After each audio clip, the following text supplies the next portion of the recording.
San Dimas City Council meeting is called to order. Please join us in the Pledge of Allegiance to the flag. Ready? Begin. I pledge allegiance to the flag of the United States of America and to the republic for which it stands, one nation, under God, indivisible, with liberty and justice for all.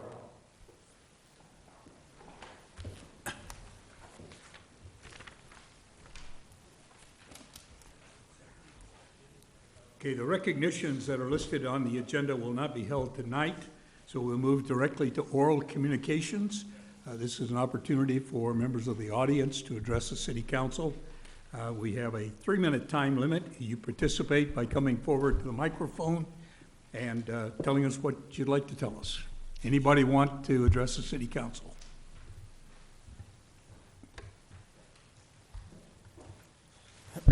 Good evening. Hello, my name is Eric Reese.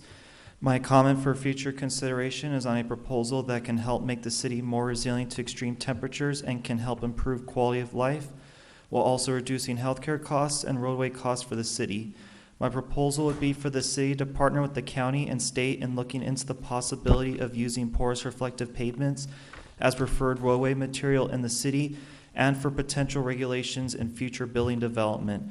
Porous reflective pavements can reduce pavement surface temperatures by up to 11 degrees Fahrenheit, can reduce sound levels from vehicles by up to 6 decibels, can reduce air pollution by reducing cooling demands, and can recharge groundwater supplies by absorbing up to 90% of stormwater runoff. These benefits are possible due to the ability of the pavement to reflect heat away from the surface, as well as allowing for evaporative cooling to occur. Porous reflective pavements also filter out particulates and reduce water pollution, meaning that they're able to perform the same function as wastewater treatment plants, but for free. Reducing pavement surface temperatures by up to 11 degrees Fahrenheit would help immensely in reducing healthcare costs by reducing heat exposure hospitalizations by 393% and stroke hospitalizations by 3%. Porous reflective pavements also help reduce roadway costs through their flexibility.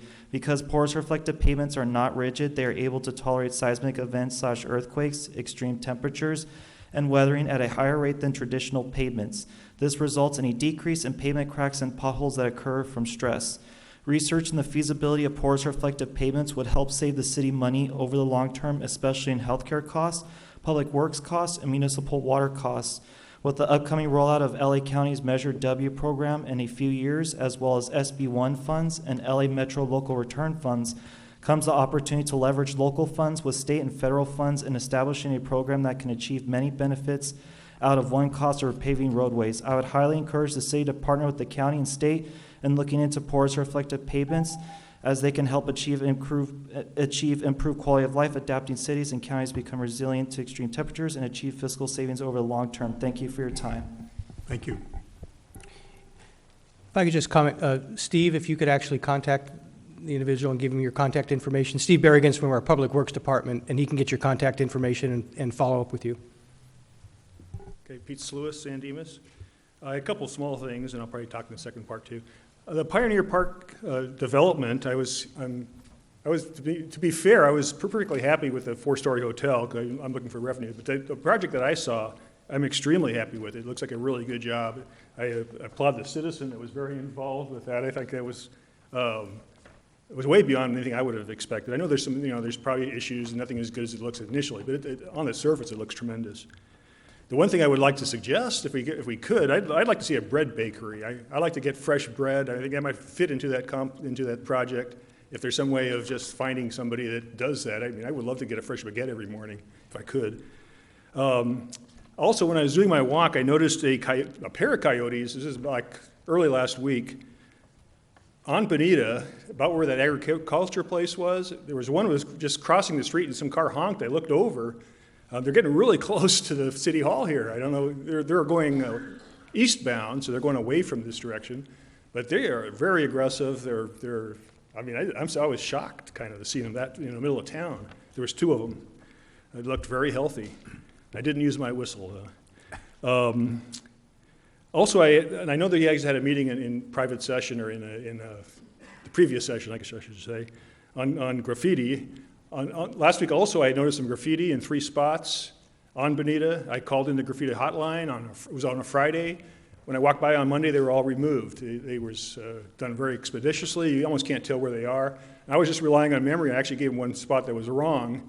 And when I went walking by again, I said the church. It was actually on the hospital, had some graffiti. So I was very happy with that, and I thought I'd make a mention of that. And also, when I was doing that, I also went back to the San Dimas Canyon Metrolink crossing. The chain link fence there has been repaired in most places. There's still 3 areas. They might be new areas, to be honest, where people are trespassing or have trespassed. They tend to be underneath the fencing there. That's where we had our 2 fatalities.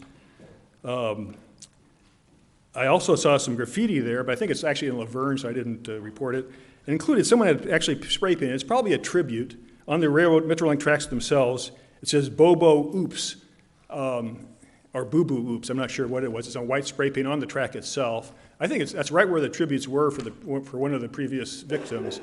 I think it might have been, I don't want to get rid of it necessarily, but there is also some really bad graffiti just beyond that. I think it's on the Laverne section. It's got some F words and bright orange, and I did not call that in because it is Laverne. I'm not sure if I'm supposed to or not. Thank you. Thank you. Anyone else?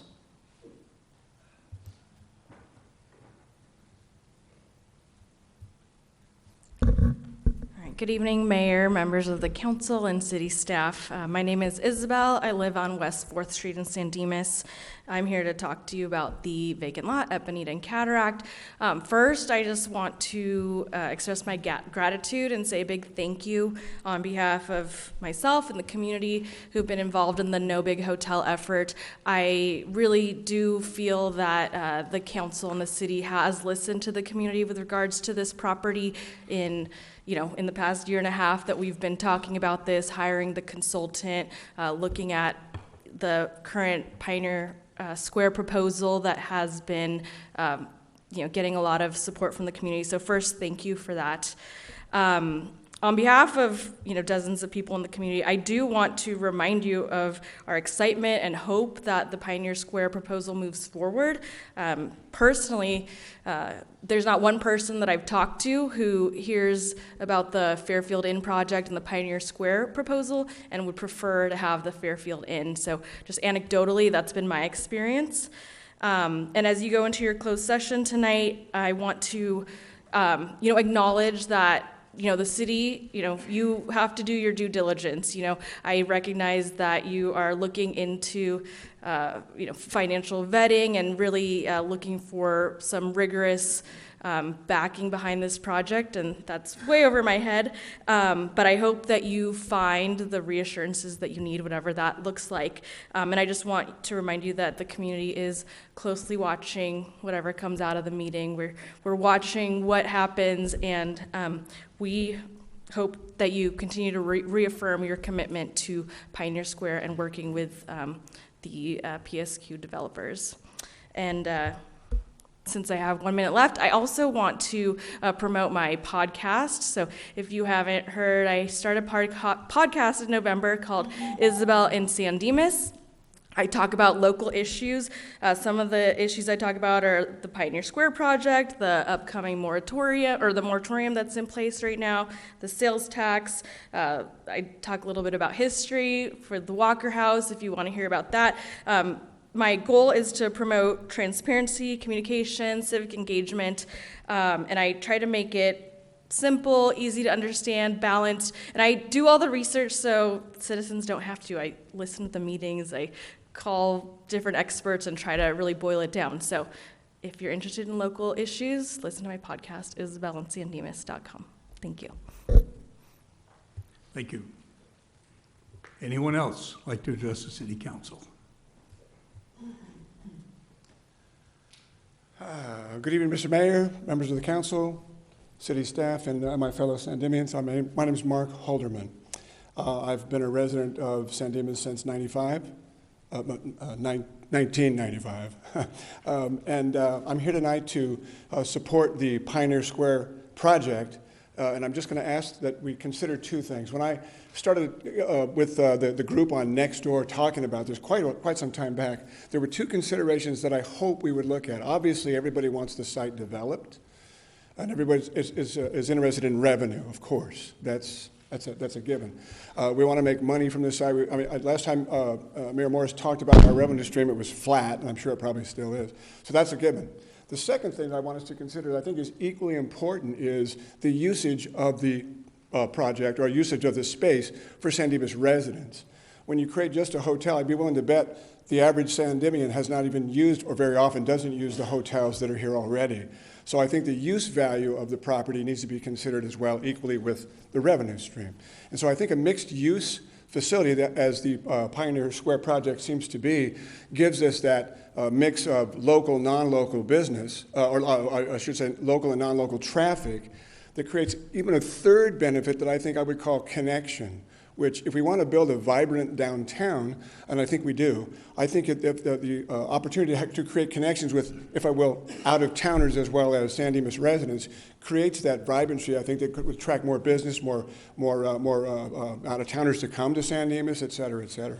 So I just want to make sure we consider both of those, if you would, equally, because I think that's a fair deal, and it kind of balances what everybody wants, in my opinion.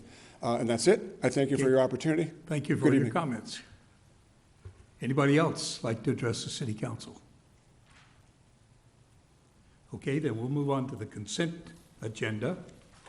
All the items on the consent agenda are considered to be routine and will be enacted with one motion unless a member of the City Council requests an item be removed for separate discussion. I'll move approval. Second. We have a motion and second. Any further discussion? Is anyone opposed? Hearing none, that carries by a 5-0 unanimous vote. And we'll now move on to public hearings. Our first public hearing is related to the proposed CDBG program, fiscal year 2020 to 2021, projected use of funds. We will have a discussion of the recommendations for the use of those funds, and then we'll have an opportunity for the public we'll have the staff report, then an opportunity for the public to comment if you'd like to comment. I'd just like to say that once upon a time, the CDBG was a very significant amount of money compared to our budget. It was in the days when we got $550,000 for the CDB program. Adjusted for inflation, that's substantially over $1 million.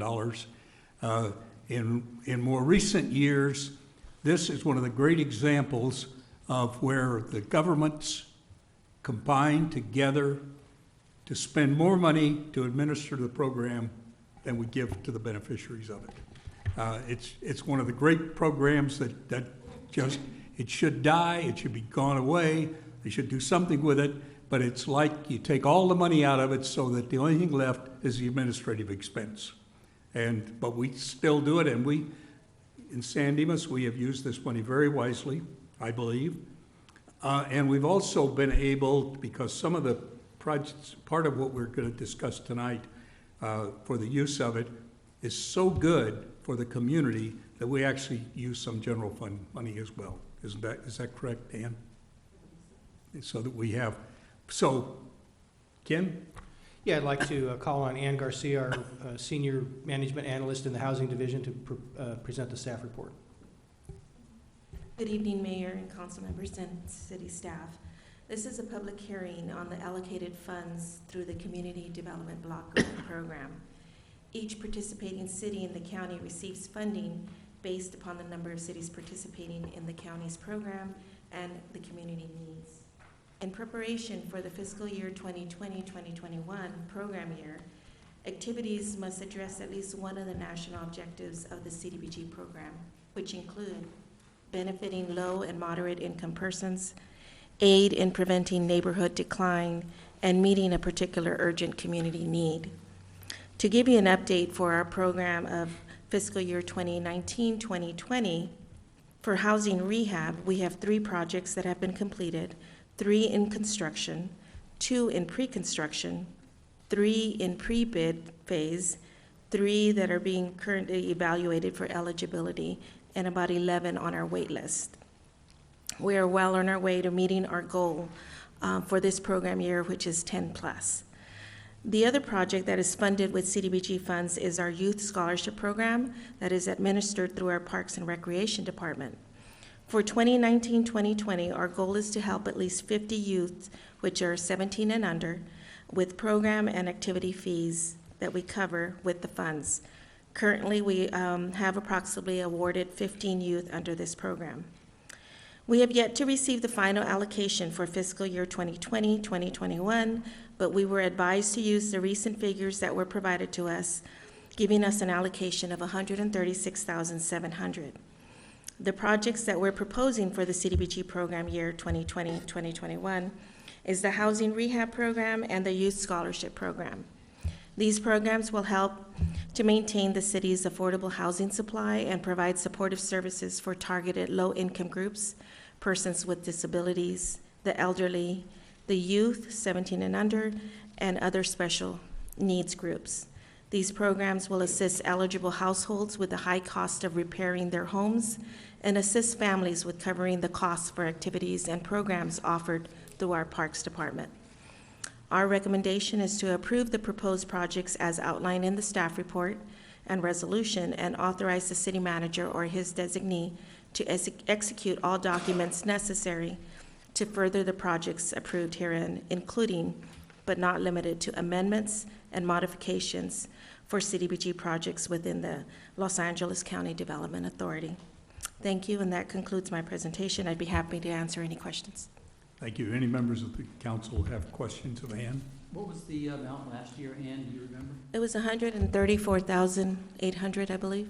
Okay, so this year at least, it stayed about the same, although a lot lower than the golden years of past. Correct.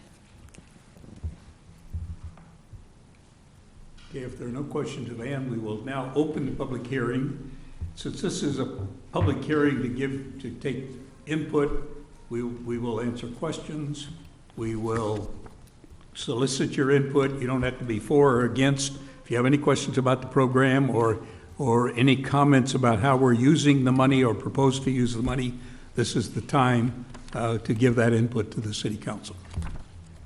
I don't see anybody coming forward to do that, so we will now close the public hearing, bring the matter back to the City Council for a decision. Well, I think the money is being spent wisely, and we should approve the program as presented to us. I agree with Councilmember Bertone. Okay, that's a motion and a second. Any other discussion? Is anybody opposed? Hearing none, that carries by unanimous 5-0 vote. And the next public hearing is on a municipal code text amendment 19-0004. And this relates to accessory dwelling units. Hope that At Siren this time, will I'd not like get us. to actually introduce our newest member of our planning staff, Ken Feiffelman, who I believe this is your first presentation before the City Council. So Ken will be making the staff presentation on this item. Ken? Thank you. Council members, Mayor. I'm here to talk about MCTA, Municipal Code Text Amendment 19-004, for accessory dwelling units. And let me give you just a little background on why we're bringing this to you today. On October 9th, 2019, Governor Gavin Newsom signed a trio of bills, AB 68, AB 881, and SB 13. The three bills were designed to work in concert with one another to make significant changes to the state law regarding accessory dwelling units. The main points of these bills were that accessory dwelling units will be allowed now on any residential property, single family or multifamily, and it restricted the ability of cities to limit when and where these units are permitted. The bills became law on January 1st, 2020, at which time Section 1838 of our municipal code was non-compliant with state law and unenforceable. At this time, if anybody were to come in with an ADU, we would have to take it in as long as it meets state law. Notable changes for you. Cities may no longer use a minimum lot size to prohibit ADU development. Garage conversions are expressly allowed, and cities shall not require that the lost parking spaces be replaced. Regardless of any type of lot coverage limitation, an ADU of up to 800 square feet must be permitted. And ADUs will be permitted on any residential property, including multifamily properties. Up to a certain percentage of existing garage spaces or even empty spaces in a multifamily unit development can be now turned into ADUs. Junior accessory dwelling units, or JADUs, must be permitted by right. And the owner occupancy provisions of the current law are suspended until January 1st, 2025.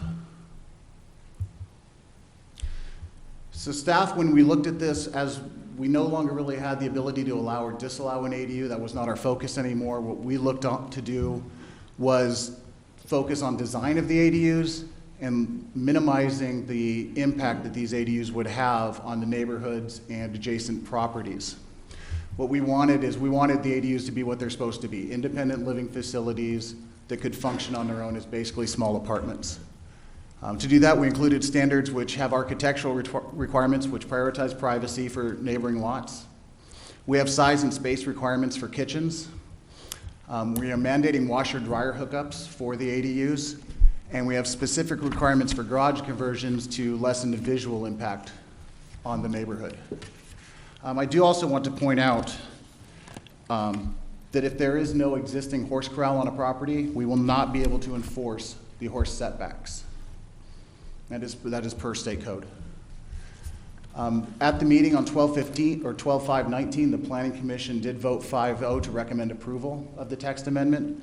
They did have reservations in making some of the findings, specifically whether or not this would have an impact on property values, but they deferred to you for the final decision.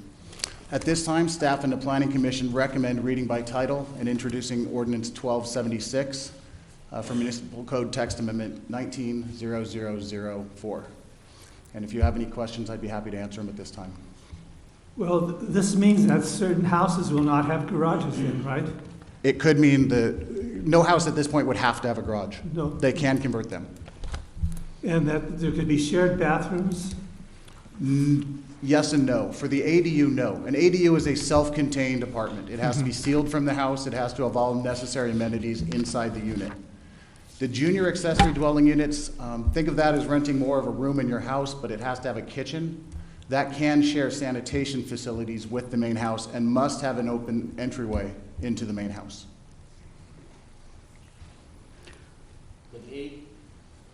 One doesn't have to be Your microphone. blocked off. Oh, sorry. So the ADU has to have no entrance to the house?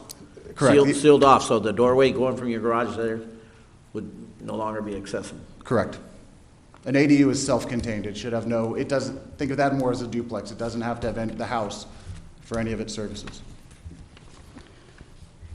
I have a question for you that is a technical question. It has to do with our ordinance that we're proposing, and specifically to Section X on the CEQA determination. If we choose to not agree with that statement, can we eliminate that and still adopt the ordinance and comply with state law? I'm going to defer to Henry for this one, or Jeff. We would still need to do some kind of secret determination. So this determination says that there's no possibility that this ordinance will have a significant adverse effect on the environment. So that's the exemption we're using. If we were not going to make that finding, then we would need to either find another exemption or do a negative declaration or an EIR for this ordinance. How could we possibly make that finding? I mean, this is going to have an adverse impact on the environment. At least I think so. I could not. It's within the council's discretion to But can we say, we can't make this finding, but we recognize the superior authority of the state, and they preempted the area, and therefore we're amending our code based on that? Yes, we can add that language if you would like, and I think that would still comply with CEQA as long as we leave this here as it is. But I'd also remind you that if we did not make this finding and if we did some other type of CEQA that would delay the adoption of this ordinance, if this ordinance is not adopted, Make us in violation. Well, someone would be able to build an ADU without complying with the regulations that we have in our ordinance, and we would only be subject to the regulations in state law. Okay. So, the emperor has spoken, not you, the emperor has spoken, and we're going to have to do what he says, whether we like it or not. And even adopt things that we know to be untrue, just to satisfy the emperor. But I had a couple questions Go ahead, before we go John. on to the. So my first question is, thanks for the great job you did of putting everything together. And so there's 3 bills, and so in the packet there are 3 bills back to back, the entire language of them.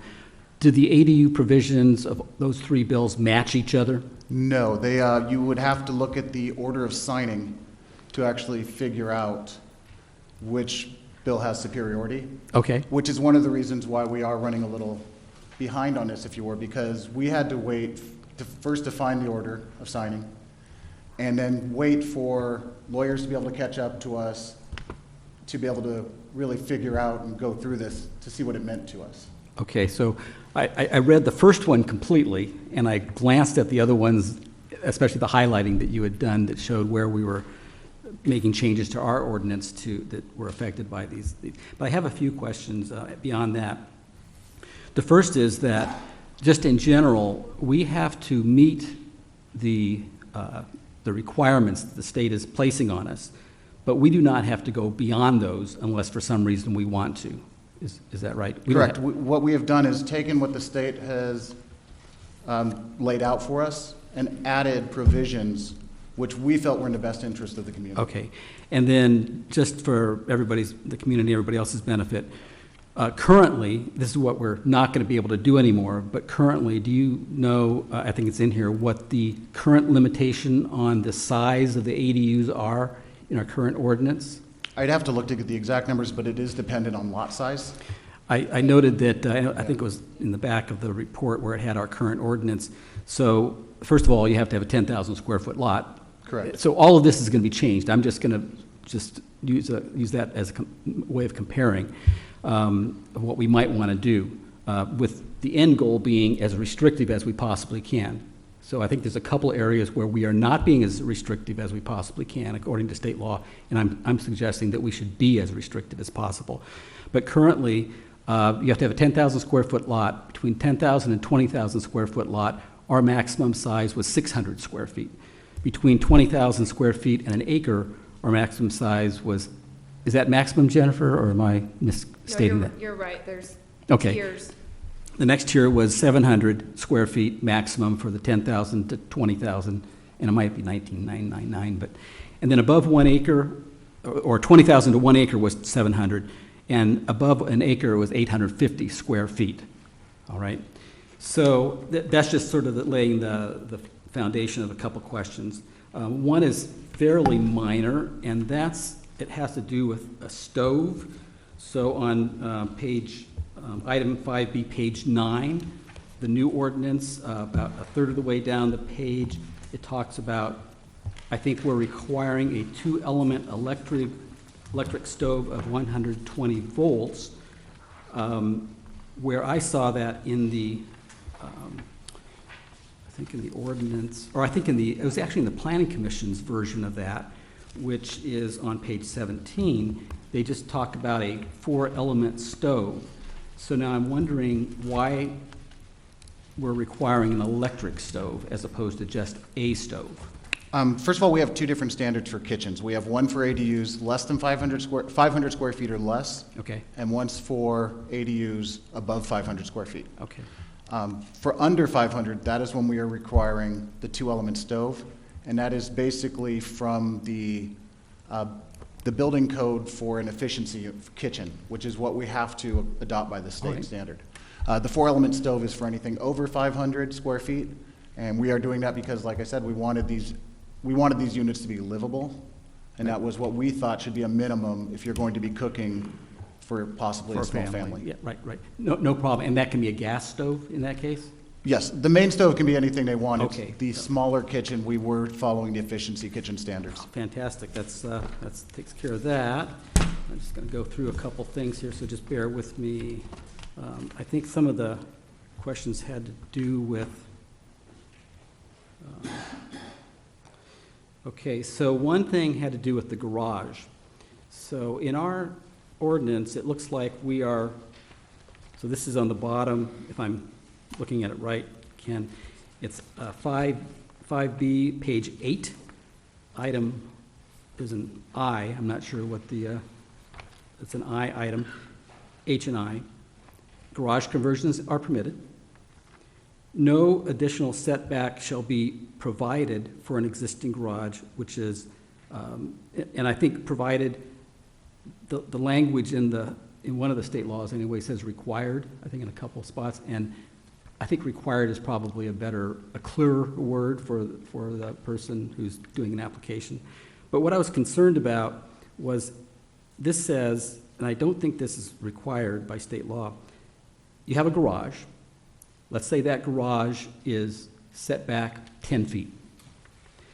We have in our ordinance that we're about to adopt that a setback for building a second story only has to be 4 feet. In fact, it can't be any more than 4 feet, the requirement, which means that a person could literally have a cantilevered second story on 3 sides.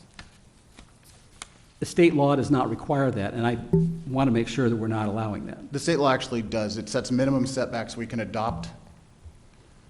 They wouldn't be able to come farther forward because that would deal with the sides or the front setback, but the state has adopted minimum side and rear setbacks for ADUs of 4 feet.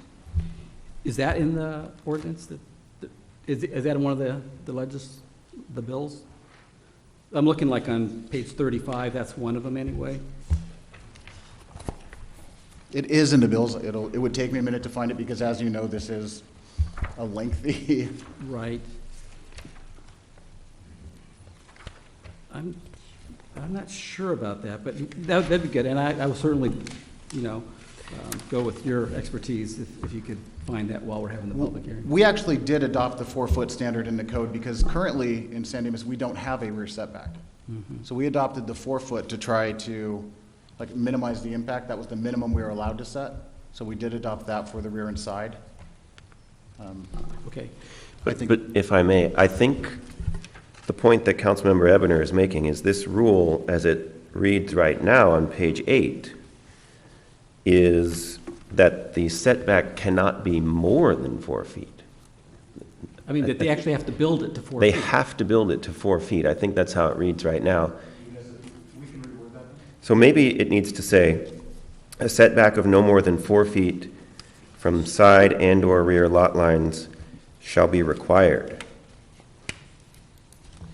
No more than a 4-foot setback shall be required for an ADU above a garage.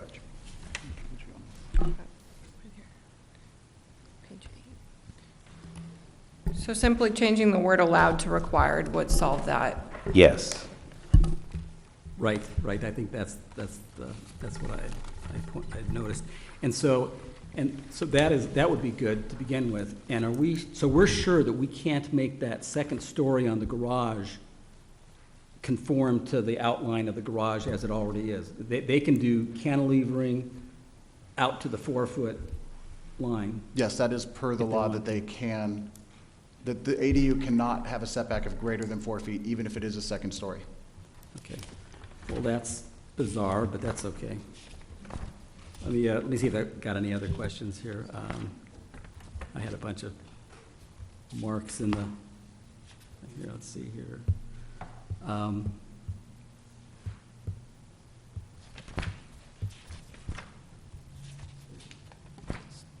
Just one more moment.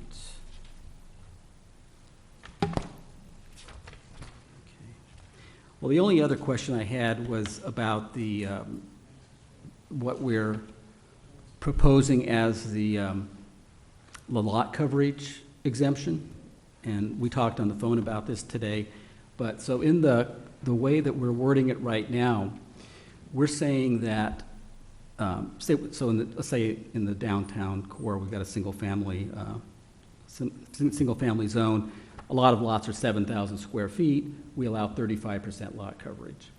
And so what Sacramento has told us is that if a person comes in and wants a second unit up to 800 square feet, we have to allow it. Right. It doesn't matter if that takes the lot coverage to 70% or whatever. Whatever it is, we have to allow it.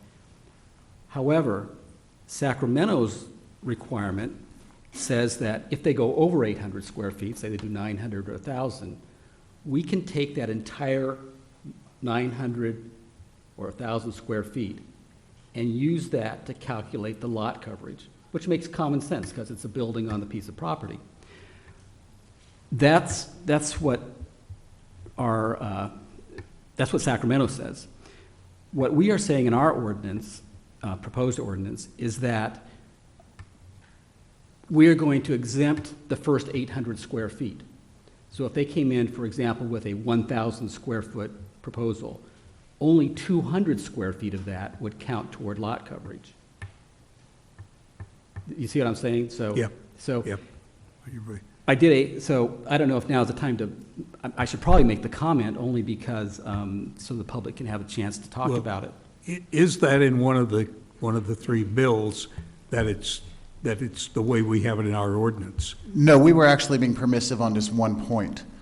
And if I may, we did have some arguments as to why we did this. First of all, what we are hoping to do is possibly discourage garage conversions. Because what we were thinking is if somebody had the choice, if, let's say they were going to build an 800 square foot ADU and was going to put them at maximum lot coverage, that they may forego building the ADU, instead convert their garage so they'd be able to do a home addition. So part of what we were trying to do is by allowing the 800 square feet, possibly keep some people from converting garages. Secondly, what we were hoping to do is discourage two-story ADUs and additions. Since the lot coverage is only the footprint, if we told somebody, well, the max you can do is 800 square feet based on lot coverage, we were worried that we might get people going up because that would not increase their lot coverage but could still get them to 1,000 square feet and could also force home additions onto a second story. Our thinking was also that the major impact on neighbors is the ADU itself, that the difference between 800 square feet and 1,000 square feet wasn't going to have a significant impact on neighbors because they cannot add a bedroom at that point. We are limiting them no matter what to 2 bedrooms. That the 200 square feet wouldn't provide much of a visual impact on neighbors, wouldn't provide tangible impacts, so we weren't as concerned about that extra 200 square feet. And last, what we were looking at was equity for people in the residents of San Dimas. If you had somebody who had already developed their property to 35% lot coverage just on their single-family home, they would still be able to do an 800 square foot ADU. But if we had somebody who hadn't added onto their house yet and wanted to do the ADU, that may prevent them from doing exactly what their neighbor had done simply because the code had changed. So that was our thinking when we actually made this part a little more permissive. Your last point was that they couldn't do an 800 square foot because they could. No, they would be able to do an ADU, but if the neighbor beside them had done an addition first and then ADU, that's fine. Yeah. If the person beside them did ADU, it would prevent them from doing the addition. So even though that you may have 2 properties back to back, because of the order in which they were developed, we saw it as possibly being unequitable between properties. Well, it's my understanding, at least in some of these bills, provided you can convert your garage and build an ADU. No, that's incorrect. What you have is every property can do an ADU and a JADU. You cannot have 2 ADUs. Okay. And a JADU has to be carved out of an existing portion of the house. Yeah, okay. So anyway, what we got on the dais here is an alternative. The first is the way that the resolution is worded now, the proposed ordinance. The second is the way that I believe we should, or it's an alternative, let's put it that way. And so it's just something to consider as we do the public hearing and have discussion. I can make more comments during the discussion part. And I did have a change on that draft, the alternative. In the bottom line, it says at least, and that at least should be changed to up to. And I apologize for that. I hadn't had a chance to run it by Jeff since we did that last minute. Perfect, thanks. For now, that's all the questions I have. I just wanted to show you the section in the legislation, Councilmember Ebner. Great. Page 49 at the top, subsection B, it talks One detached new construction accessory dwelling unit that does not exceed 4-foot side and rear yard setbacks for a lot with a proposed or existing single-family dwelling. So the accessory dwelling unit may be combined, and then it talks about it right there. Right, okay, yep. That's in the bills. Thank you. Is there a standard size for a two-car garage? Depending on the year it was built, currently it's 20 by 20. If you go back from the 50s on, you'll get 16 by 20 and 18 by 20, depending on the tract. Thank you.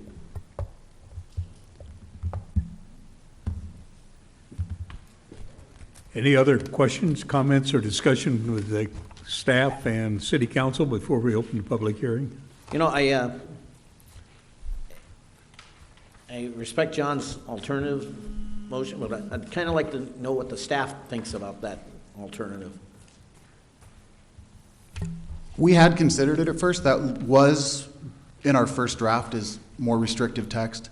But for the reasons I gave as we were talking about this, we decided to change the text to make it more permissive, because we felt in a lot of instances it would be in the best instance of the city, or best interests of the city.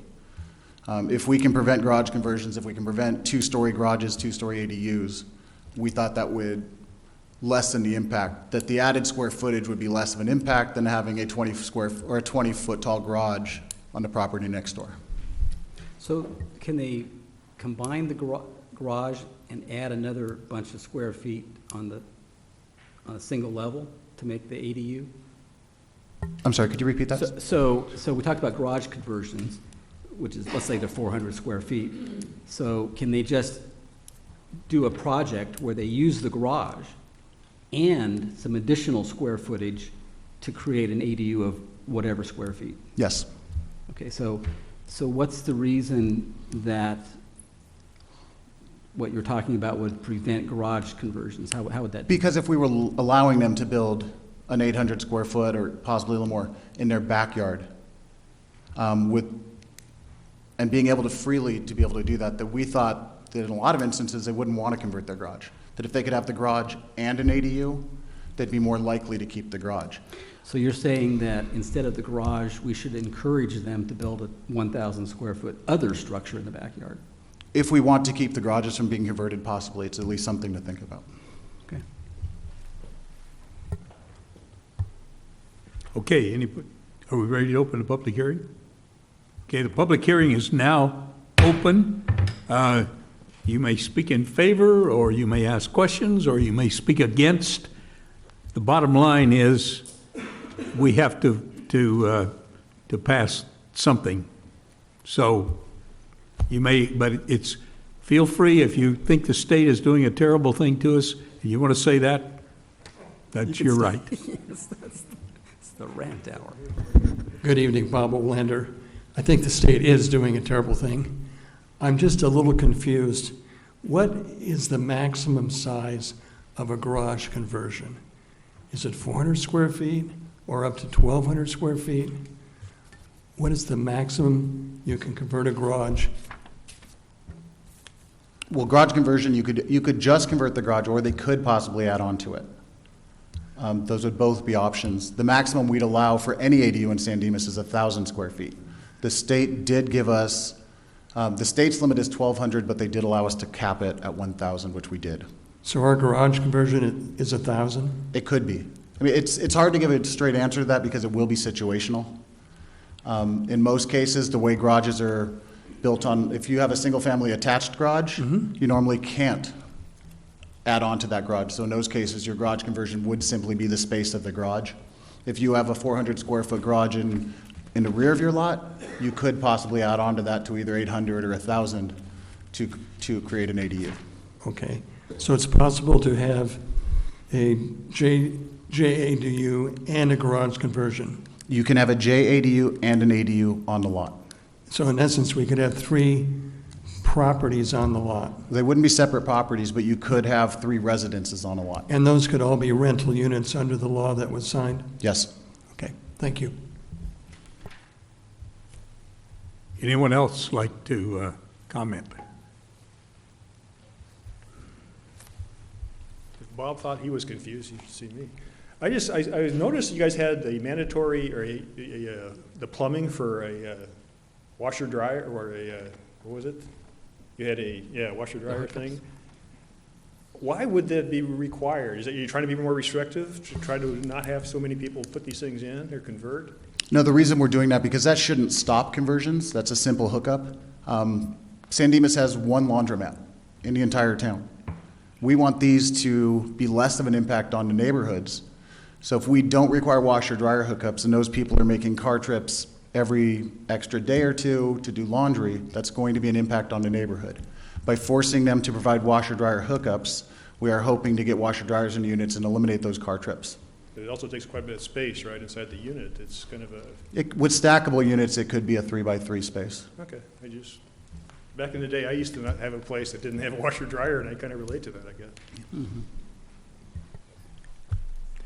Anyone else like to offer your opinion on this?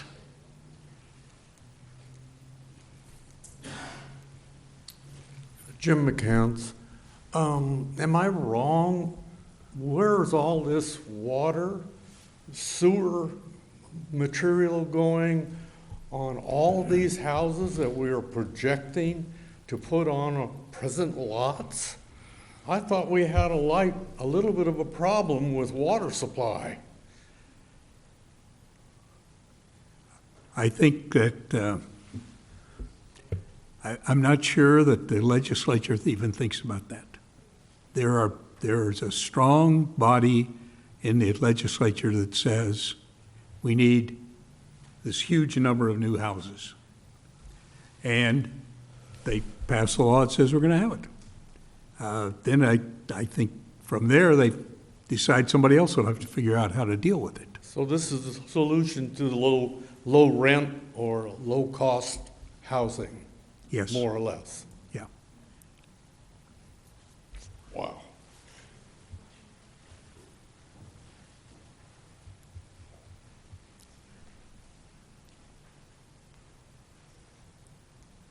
Hi, I'm Wendy.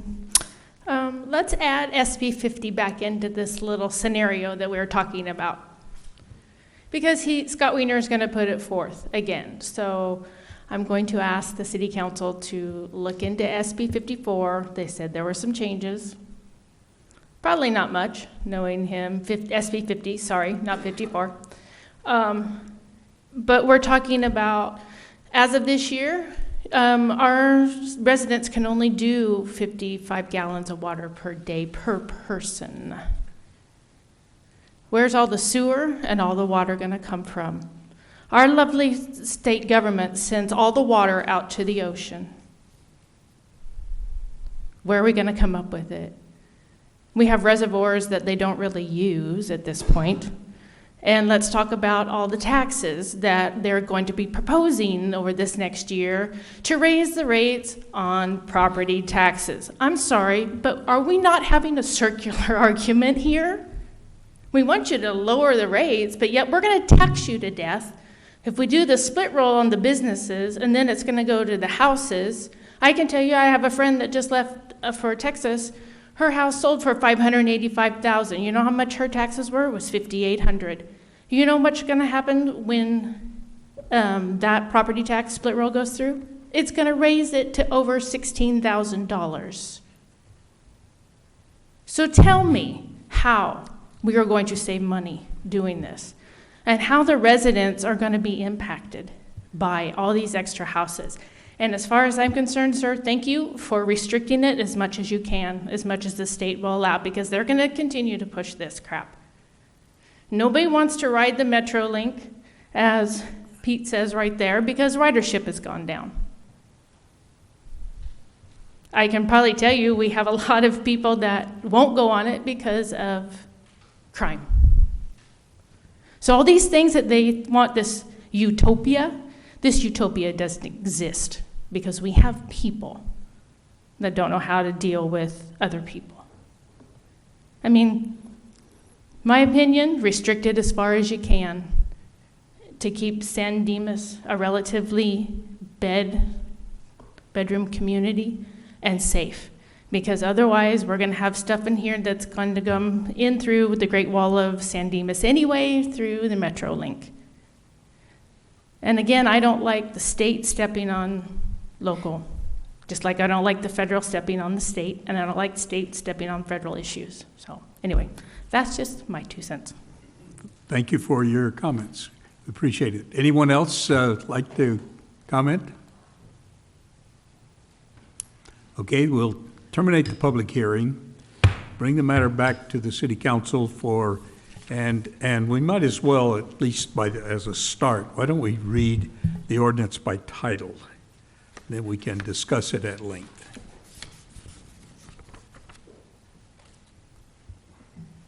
Ordinance 1276, an ordinance of the City Council of the City of San Dimas adopting Municipal Code Text Amendment 19-0004 to amend Chapter 18.38, accessory dwelling units of the San Dimas Municipal Code.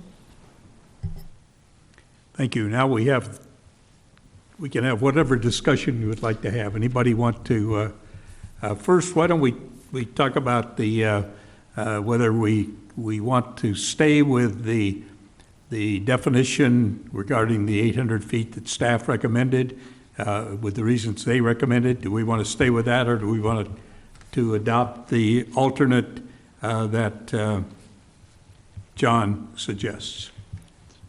Anybody have any thoughts on that? Yeah, I'll start. I'm going to use very technical terms here. This whole thing sucks. I commend staff for your presentation, but this whole thing just sucks. I'm curious, just from staff, if you can comment a little bit.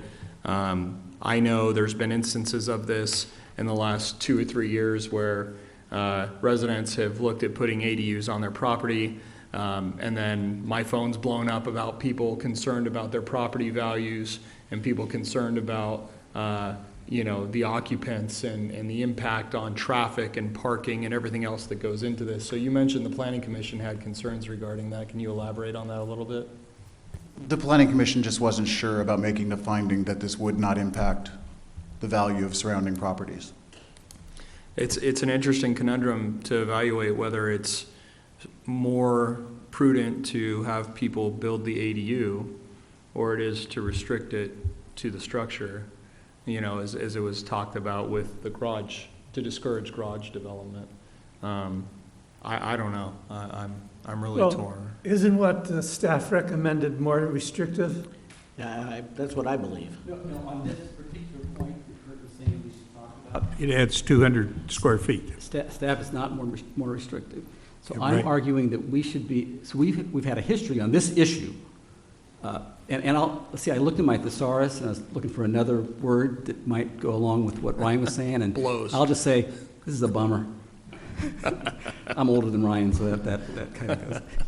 But no, it's really unfortunate, but we should be as restrictive as possible. Staff, as Ken said, is more permissive, and I'll give a couple examples and some reasons for being more restrictive.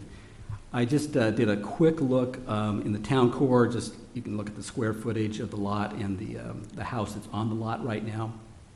And I wasn't looking for anything in particular, except just a variety. And so I got 10 properties on 4th, 3rd, Euclid, and East and West. And the lot sizes there are 7,000 to 9,000 or so on the east side of San Dimas Avenue. And so I did 10 examples. Assuming they each had a garage, I just assumed 400 square feet, so it's not exact, but just probably something like that on these properties. All those current lot coverages were in the 15, even 13 to 21%. With the garage, they go up to 22, 20, even it went up almost 30%. So the question is, should we just take a unit that is 1,000 square feet and count that as 200 square feet toward the lot coverage, which is what's being proposed? Or should we count that 1,000 square foot unit as 1,000 square feet? I mean, it really is 1,000 square feet, so we should try to do that. The state says we can't do it up to 800 square feet, but at 801, we can start taking control, and that's what I think we should do.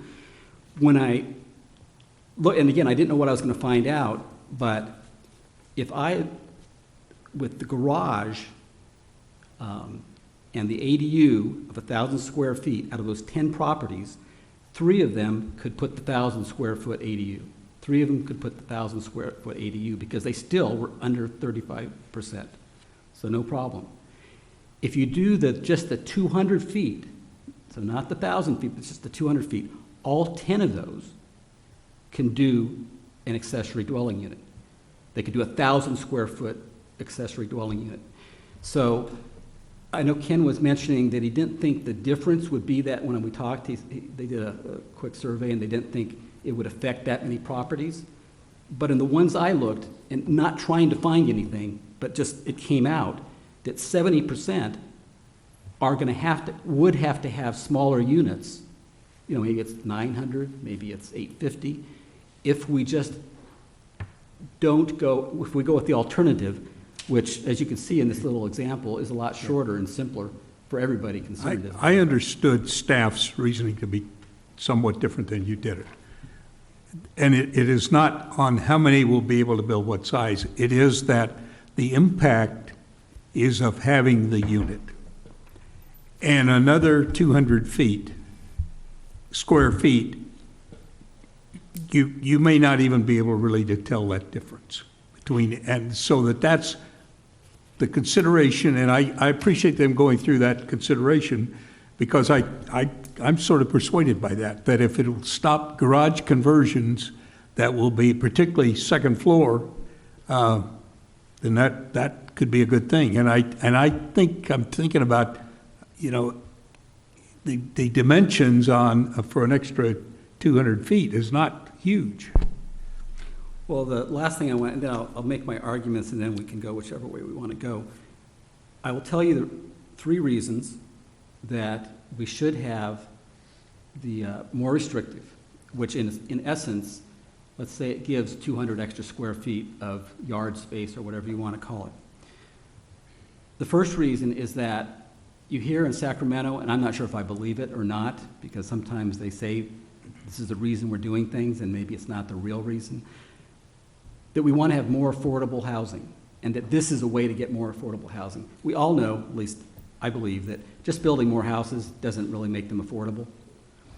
And so in this case, if a homeowner comes in and says, I want to do an ADU, and he's not going to be able to do the 1,000 because it's too much lot coverage, and he does an 800 square foot, if you look at anything, look out there at houses that are 800 square feet or 1,000, the rental is less, or the purchase price is less on an 800 square foot.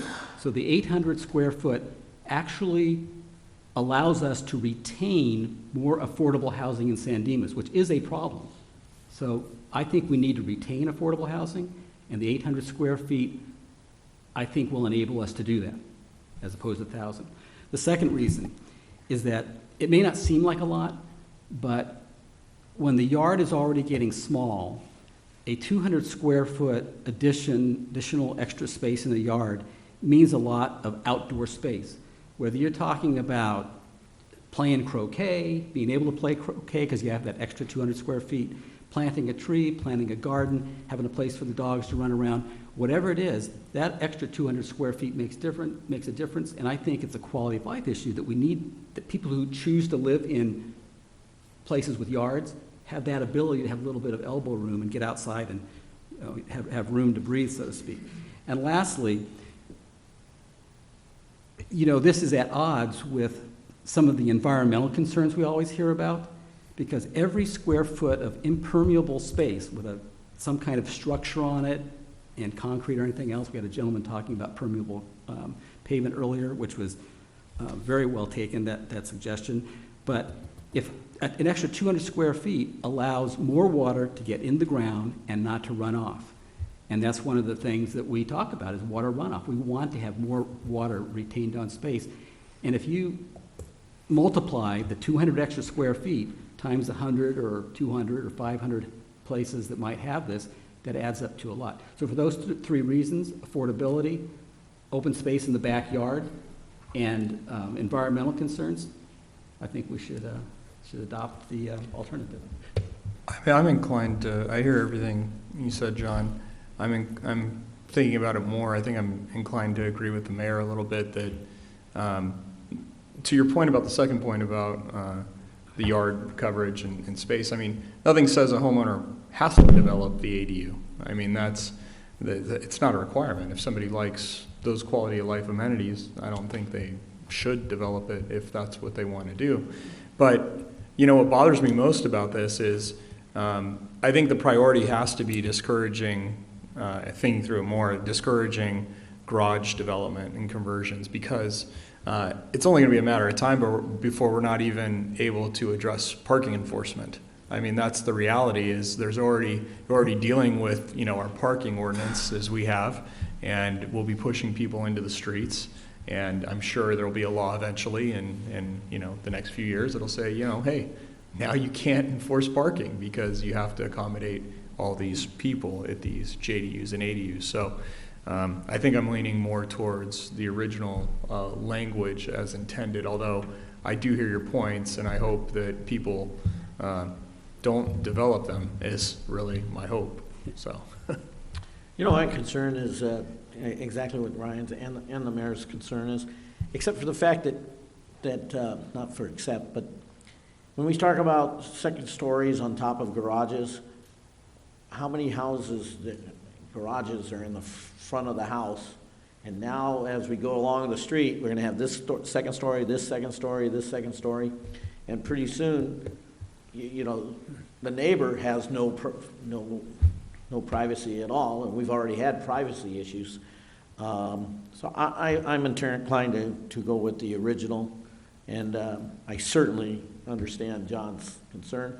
And I want to thank you for the follow-up that you did. It took you a lot of time to come up with that, but I personally would go ahead with the way the staff has written it. Sounds to me like there is a majority to stay with the resolution as it's presented. Do we have a motion, or is there any other aspect of it we want to talk about before we make a motion to do what we have to do? Can we make a motion under protest? Well, I'm going to vote against it because I think, I mean, we have to do something, and I'm glad we are. John, it's irresponsible to vote against it because we all would vote against it if we could, but that would create a bad situation for the city. I mean, I think, you know, nobody wants to vote for this, but the truth is, we have to. I regretfully move that we approve staff's recommendation. Second. Let me just respond to that comment, though. Okay, well, just a second. This is a motion to waive further reading and adopt ordinance, introduce ordinance 1276. So, John, go ahead. As I said before, we're not required to be more permissive and more encouraging of ADUs than the state requires. We all complained and bellyached and moaned about how the state was going to do these things, and I don't know what we were thinking, you know, just kind of crying about it, didn't really do anything because they passed it anyway. And so, not that I'm trying to stick a thumb in Sacramento's eye, although I know there's some in the audience who would like to do that, but for San Dimas, we're known for our single-family neighborhoods. The mayor and I, when I first got on the council, had a passionate movement or endeavor to change the downtown from duplex to single family. We did change it to single family, and that's preserved it all these years. And part of that, as the arguments went back then, was having some open space for families to enjoy. So we could just say, yeah, property owners can do whatever they want. That's an argument. I mean, and a lot of people think that's a good argument, and I'm not going to debate them about that because it's just a way of looking at it. But the standards we have, whether they're on what the house looks like, the materials, the setbacks, all that kind of stuff, they're so that the community can develop in an organized way that in a vision that we have. And so I want to retain as much of that vision as possible. And we're going from what was a 600 square foot maximum on a 10,000 square foot lot to 1,000 square feet now. I think it's plenty permissive, and I think that those 1,000 square foot units will fit in all sorts of places. But where they don't fit our standards, don't forget, then let's keep those standards in place. And that's why I'll vote against the motion. I'm just curious for sake of discussion. Sure. I mean, are you okay with people parking on the streets then and repealing the parking ordinance eventually? I mean, is that, in your mind, would that be a fair trade-off for everything you just outlined? I don't think what staff is talking about is going to happen. Well, you know why it's not going to happen? In all the examples that and I have, so let me just look really quick. In all the examples, if you take the garage out of the equation on those 10 properties I was talking about, let me just really quickly look. There are two that are they're over 35, but barely, with 1,000 square foot units. So in other words, people aren't going to go up. They'll take the garage, add on to it, and they'll do it that way. Or maybe they'll add the 1,000 square foot unit altogether. I don't all right, but I think, like, I can think of 4 houses right now in northern San Dimas where there's people who have an interest in putting an ADU, and now they're probably going to have an interest in converting their garage as well. And so there's literally not going to be parking for that, because we're being a little bit more stringent. And so, I mean, I think discouraging that abates, I think, a grander issue in terms of infrastructure wear and tear, parking and quality of life, and public safety as we get to having these vehicles on the streets and allowing people to secure their vehicles. So, I mean, I hear everything you're saying, but I don't know that. I grant you the point. It's a good point. So I think it's a trade-off, and so yeah. And one of the things that we didn't talk about, but if this double garage, okay, if you take 5 houses, you can bet someone's going to take advantage of this. So he'll do the garage, then he'll put the high-rise on the garage, have one family sitting below and one family sitting above. Before you know it, we won't approve it when we do all of our, inspections and everything.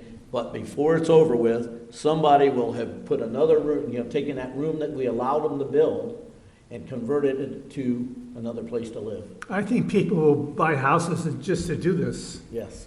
To make money. So I do my second. Yep. Move on. I'm done. Okay, we have a Mayor. motion and second. And Mayor?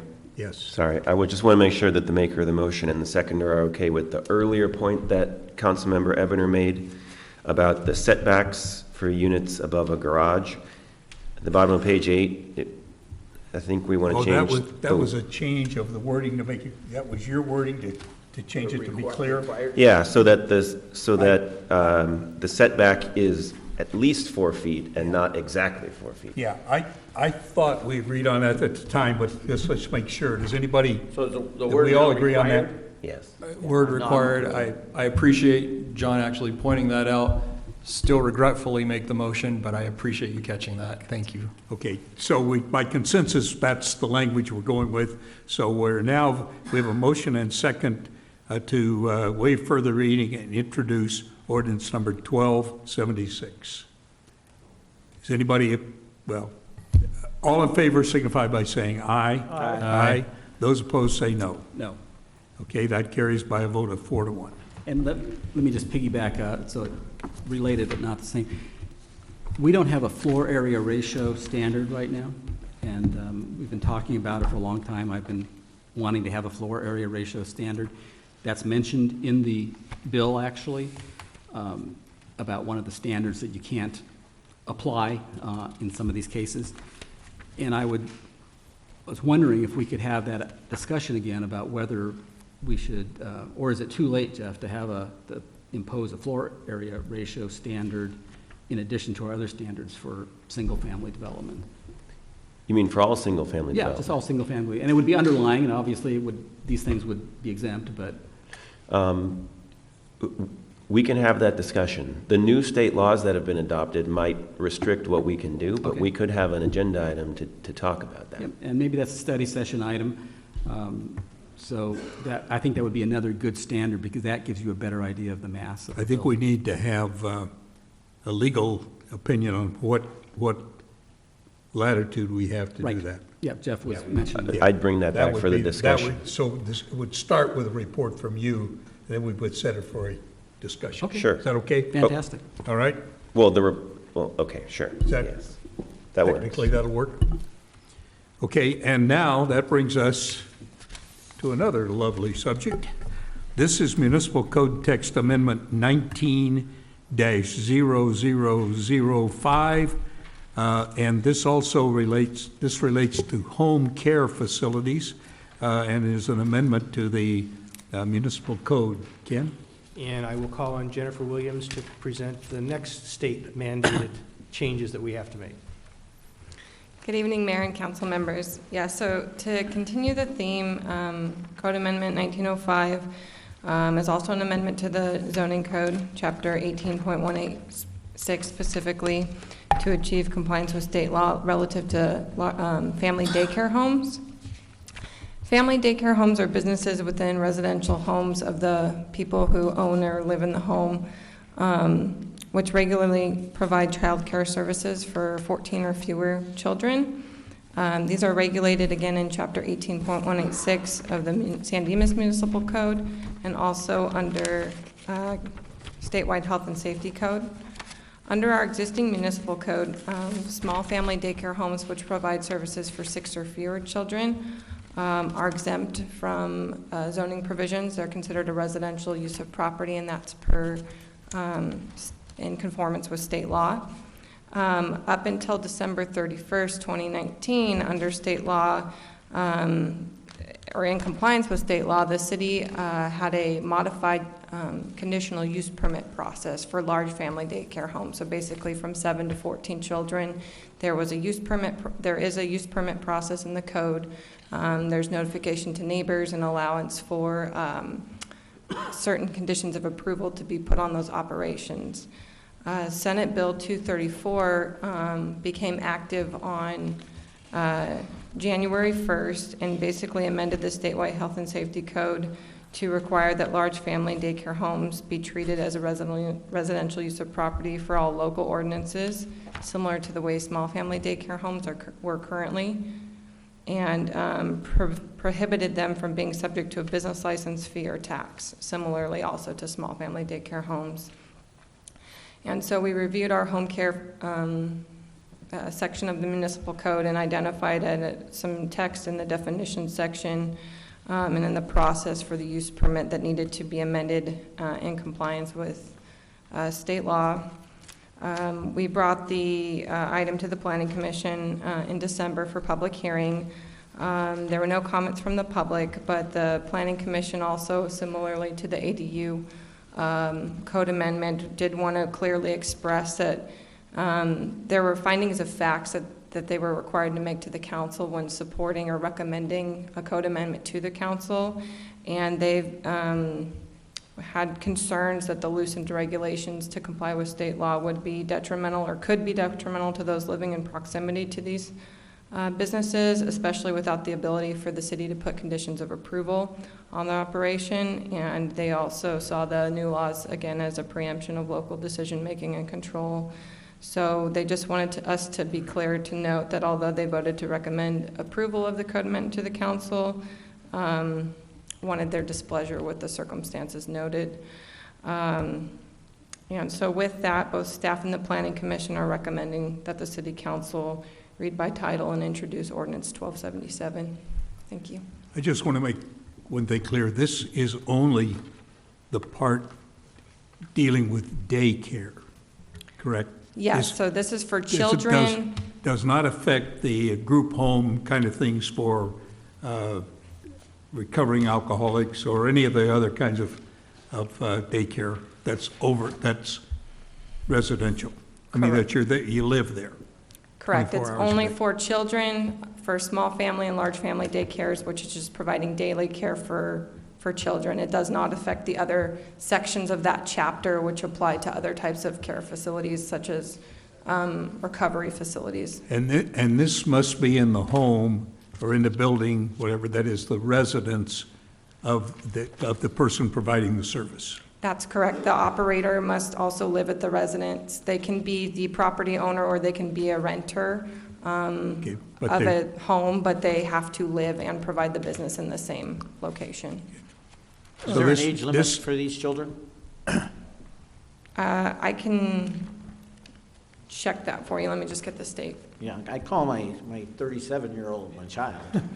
So. Hey, man. Be careful.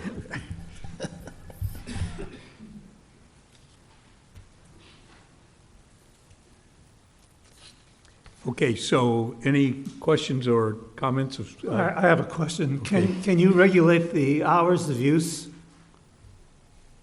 No longer, no. You can't, so they could open at 5 a.m. in the morning? Correct. Now, they do have to be licensed through the California State Department of Social Services, so they may have restrictions, but the city cannot put restrictions on their hours of operation. Whose bill was this, out of curiosity? Give me just a moment. I don't know that off the top of my head. I can find it for you quickly. It was Senate Bill 234. It's Skinner. Oh, thank you. I can't use my phone.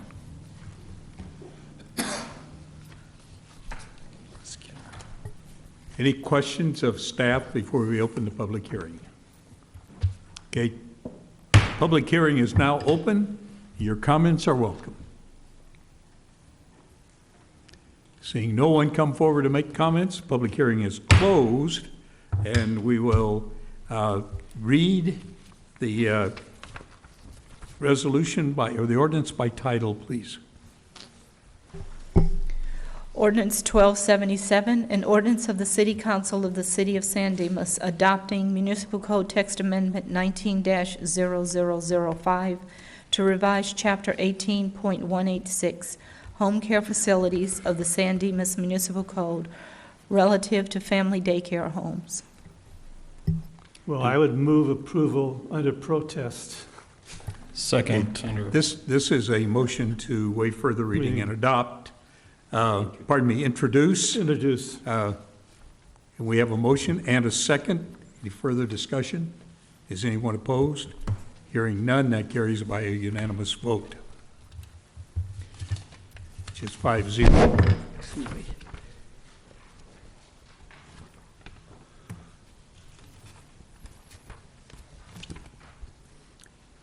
And I believe that concludes all the public hearings, at least the ones I can find on my sheet. So we'll now move on to other business. The first item on other business is a report on the Golden Streets Open Street event. Ken? Yeah, this is the action item before you is to authorize us to enter into a memorandum of understanding for the upcoming Golden Streets for the Ciclavia event, similar to what we had 2 years ago. So Ann Garcia will present the staff report on the MOU, but we also thought we'd give you just a little bit of background since it's been a little bit of time since you've received information regarding the event itself. So Ann? Good evening, Mayor and council members. In front of you today, you have the Heart of the Foothills Open Street Event MOU document. This document outlines the partnership between San Dimas, Laverne, Pomona, and the San Gabriel Valley Council of Governments. It explains the roles and responsibilities of each partner, the allocation of funds, and also the reimbursement of the process of the grant. This MOU is important because it affirms each partner's commitment to moving forward with this event. This event is funded through a grant from LA County Metropolitan Transportation Authority. We were awarded a grant for $350,000 to organize and host a 4.7-mile open street event. The San Gabriel Valley COG contracted with 626 Golden Streets this year to be the coordinator for the event. They'll work with each city to outreach, event stage, create hub activities, public safety, and street closures. So with this presentation, we're going to revisit this type of event and then share a video at the end of the event so you can see what the 2018 event looked like. So this is the route. The route has two ending points, San Dimas and Pomona at Palomares Park is the other end. There will be some street closure, or not, there'll be street closures, which I'm going to come back to you guys at another later date. And so we're going to start with community outreach. Residents notifications will be going out in February, March, and April. Then we're going to do some business outreach and marketing support for our local businesses between January and April. And then we started communicating with our faith-based community and set up meetings in February through April. Our hub in San Dimas, there's going to be hubs along the route, but our hub, we're looking at, providing some information, participating in activities, eating, and kind of exploring our downtown, and that's what we're kind of focusing on. These were some pictures from the event that we had back in 2018. On the day of the event, we're looking at preparing for the event before dawn, making them car-free, so setting up road closures. The route will officially open at 9 a.m. and close at 4 p.m. The event includes crossing points. In San Dimas, our crossing points are San Dimas Avenue and San Dimas Canyon. We're looking at getting people here by bike, transit, walking, and cars at any point along the route. So at the end of the event, we pack up and then we start opening the streets. Public safety will start opening and allow cars to start going through hopefully before 5:30. Benefits of the open street provide a way for the people to get a different perspective of our downtown, of our city, encourage them to visit our local businesses, and it's free and it's open to all ages. So our next steps, tomorrow we'll be going to the Traffic Safety Committee, looking at the event route, and then on the 17th we're looking to start planning our hub activities. I'm hoping to come back on January 28th to request approval for the street closure for the event, and then we're going to be starting our business and resident outreach, meeting with the Sheriff Department in addition to talk about public safety plans. So here's a video of the event that we had 2 years ago. Let's see here.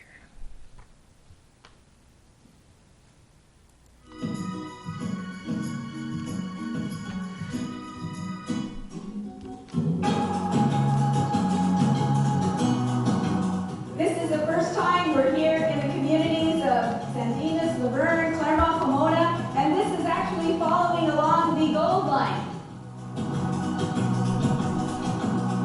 I think it's just not having the stress and anxiety of traffic.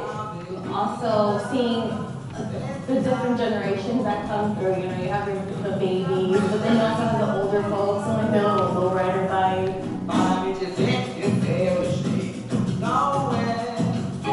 Just getting to see people coming together, families on bikes, on, walking, exercising, enjoying themselves.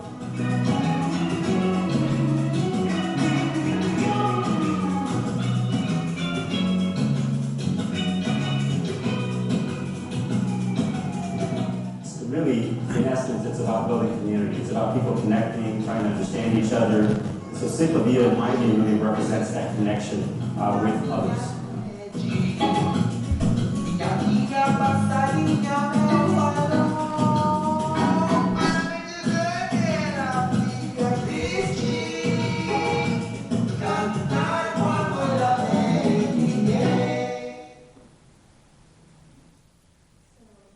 Let's see here. So moving forward, staff recommends that City Council approve the MOU with the partnering agencies and authorize the city manager to execute a final MOU document. This concludes my presentation. I'd be happy to answer any questions. Any members of council have questions of staff? I have a comment or two. Actually, just to be clear, if I remember, because I think I made the motion last time we did this, the city is actually the lead agency in this, is that correct? That's correct. And then we coordinate everyone else? Right. I'm kind of disappointed not to see anyone I recognize from San Dimas in that video, and not to have had the mayor be the person talking about our community. Pomona, yeah, and not I even was the mayor of the Pomona in the city of San Dimas. Right. You had to come over here. And the wrong supervisor, too. But that being said, I remember Mr. Stevens sitting here talking about, and there's been discussion on Nextdoor about bike paths and, connectivity. And I mean, and this really is just campaigning for what's, I think, to come with all of this. So I think it's great in terms of the health benefits, and I think it's great to have this event. But I think it's turning up the heat on the frog in the water, if you will, for what's to come when we start having the train station here and everything else that's going to become impacted. But anyways, I'd make the motion to do it. Okay. Go ahead. I'll second that. Okay. You can, now it's your turn. Third, fourth, or fifth. On page 5 of the MOU, there's a graph talking about dollars.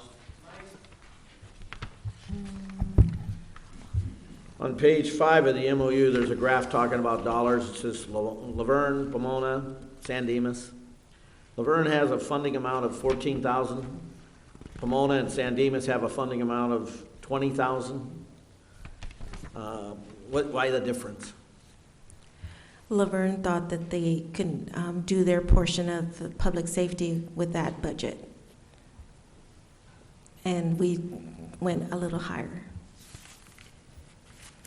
Laverne thought they couldn't do the public safety with that budget. Yeah, because that's pretty much what the cities are paying with their budget, is for the public safety portion. The contractor that we've contracted with, 66 Golden Streets, will be doing the outreach and the hub activities and things like that. So we were all looking at the budgets that we had back in 2018, and Laverne felt that they can do their portion at a lesser rate. Okay. Any other questions or before we vote? I will just say that participating in this event, I think I rode my bike, and my wife and I got down, and it's interesting the way the actual event is. I think it went to Claremont, I think, right? Yeah. So we ended up in Claremont, and then we didn't quite make it back. We ended up having sodas in Claremont. Had to get a ride back. But, You didn't have no soda? I had soda. I wasn't going to ride my bike. But I'll just make a comment about that, because I know that Ryan and his wife did go to Claremont, but the Claremont City Council came to San Dimas, because I made it all the way to Jack's place, Jack's Pizzetto's Pizza, from the corner of San Dimas Avenue to Jack's place. I made it all the way there, and then I got a chance to watch the rest. But there was lots and lots of people there, and it was neat watching the youngsters, young adults pulling their children in little baskets and everything. I think it's well worth an opportunity, and yes, I agree with Ryan that we're probably opening a door for other problems, but is it okay for us to get out and socialize and be there? I think in the end of the day, it really truly is. So You see some pretty impressive looking bicycles. Like, that's the first time I ever saw a bicycle Woody. Oh, yeah. I'll have a motor on mine this year, actually. I couldn't find a seat big enough. Yeah. Okay, anybody opposed to the motion? Hearing no opposition, that carries by unanimous vote.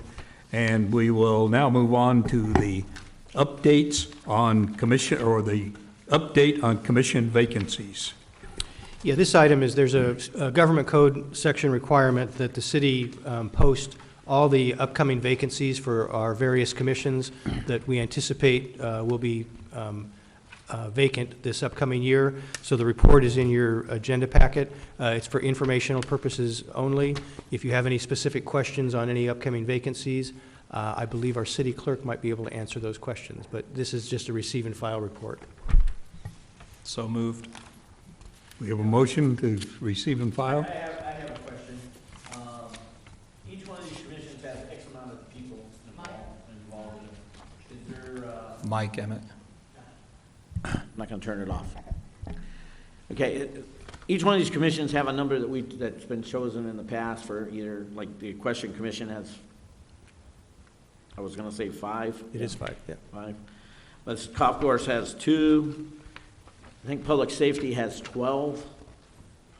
And I was wondering, is anyone interested in reviewing these numbers, having some kind of report? Are these numbers, what I'd like to know is what the attendance rate is of the commissioners. Are we having commissions that have 12 people in it and only 7 or 8 showing up? What are we doing with that? And because there are people who are volunteering and want to be involved in these commissions, but we have these numbers or these limits, but we have these openings that are there but people aren't showing up. I'd like to kind of have a report on that to find out what the attendance records of our volunteers are. I realize they're volunteers, but we also have other volunteers who would like to make an impact. So just to be clear, so I understand, you're asking about attendance of commissioners. You're not asking about the size of the commissions. Well, I think the attendance, talking about the attendance of the commission as well as talking about the size, because that could make a difference. If you have a commission that at one point was having difficulty getting enough people to serve on it, so for several months we never had it. But now we're lucky enough that we have a full commission. But there are times that these commissions don't have them. So I'd like to know if there's these commissions need to be re-energized or renewed. I'm just concerned about the amount of people we have and the amount of people really not doing the job. So from time to time, I know Deborah has provided a chart. I think Deborah you provided that chart for us of attendance. Somehow we got it. It's been several years, like more than 5. Okay, that we shows how presented long attendance my report. memory goes back that far at least. But so that would be a good. So Emmett, do you want a report like that just in our boxes or an email? Yeah, that would be fine. For now, and then we can take a look at it. I'd like to review it, and I'd like to hear from each councilman, if possible, if they believe that their committee has enough people, or are there too many people? Well, maybe we could talk about it in the spring study session. Yeah, How that'd be about good. Something I'm like okay with that. Yeah, staff would be more than, in fact, I think we brought this up a couple times to ask for council, feedback on the size of the commissions and attendance, and we can provide that for you, because you're right, there are some commissions where the attendance records are a little bit light, where we actually sometimes have to cancel meetings because of lack of quorum. So it would be good for you to have that information and have that discussion. Okay, very good. We're now ready to have a goal line update. Do you have one of those? Just a couple of quick items. Within the last couple of weeks, actually just before the holidays, the gold line contractor is well underway with the starting of the project. The first phase is really doing a lot of the utility and right-of-way work. So we actually have had a couple of plan check submittals that have come in, so our staff is working on reviewing those. We do have a requirement under the agreement with the Gold Line Authority that we do turn around plan check reviews within 45 days of submittal. So that's going to be a real challenge for our staff. But I think we've got we had some meetings with our staff, and we have a core group of people and a process where when we intake plan checks, how we'll route those through the departments so that we can try and make sure that we achieve that 45 days. The other area that we're looking at is that, as you recall, that the station platform and parking will require us to vacate a portion of our public works yard or our maintenance yard. Not vacate, they will be actually required to acquire a portion of that from us. So we are actively looking at alternative yard locations throughout the community. So that's something that we're going to be spending a lot of time on over the next couple of months, because even though that may be a couple years down the road, the process of acquiring a new site and building out a new yard could take us quite some time. So that's another work program that we'll be focusing a lot of time on over the next several months. So I did have a meeting actually today with the executive director of the Gold Line, Habib, and some of his staff just on that very topic. So that was a quick update. On this subject, I really think that we should hire an eminent domain lawyer to represent us, because I don't believe that the way they're representing what their rights are versus ours are necessarily correct, and I don't think they're even considering paying us the compensation to which we're required. They're required to pay us under the law for the dislocation and all those kind of things, and I just think we need, and I don't know if you have anybody in your firm that does that, but if maybe what we need is a plaintiff's eminent domain lawyer, because public agencies frequently don't deal well with the people whose property they're taking. And I think in this case, there is a definite issue of whether they have the right to take property outside the right-of-way, whether they have a superior right to us, and I think there's a weighing process, and we need to make sure that any judge or whoever will ultimately decide how much money they have to pay us will know what a tremendous disruption it is for us to change our yard from where it's located. Is that the And property maybe you're it would be better for them to relocate their parking lot. Is that the only property you're talking about as a yard?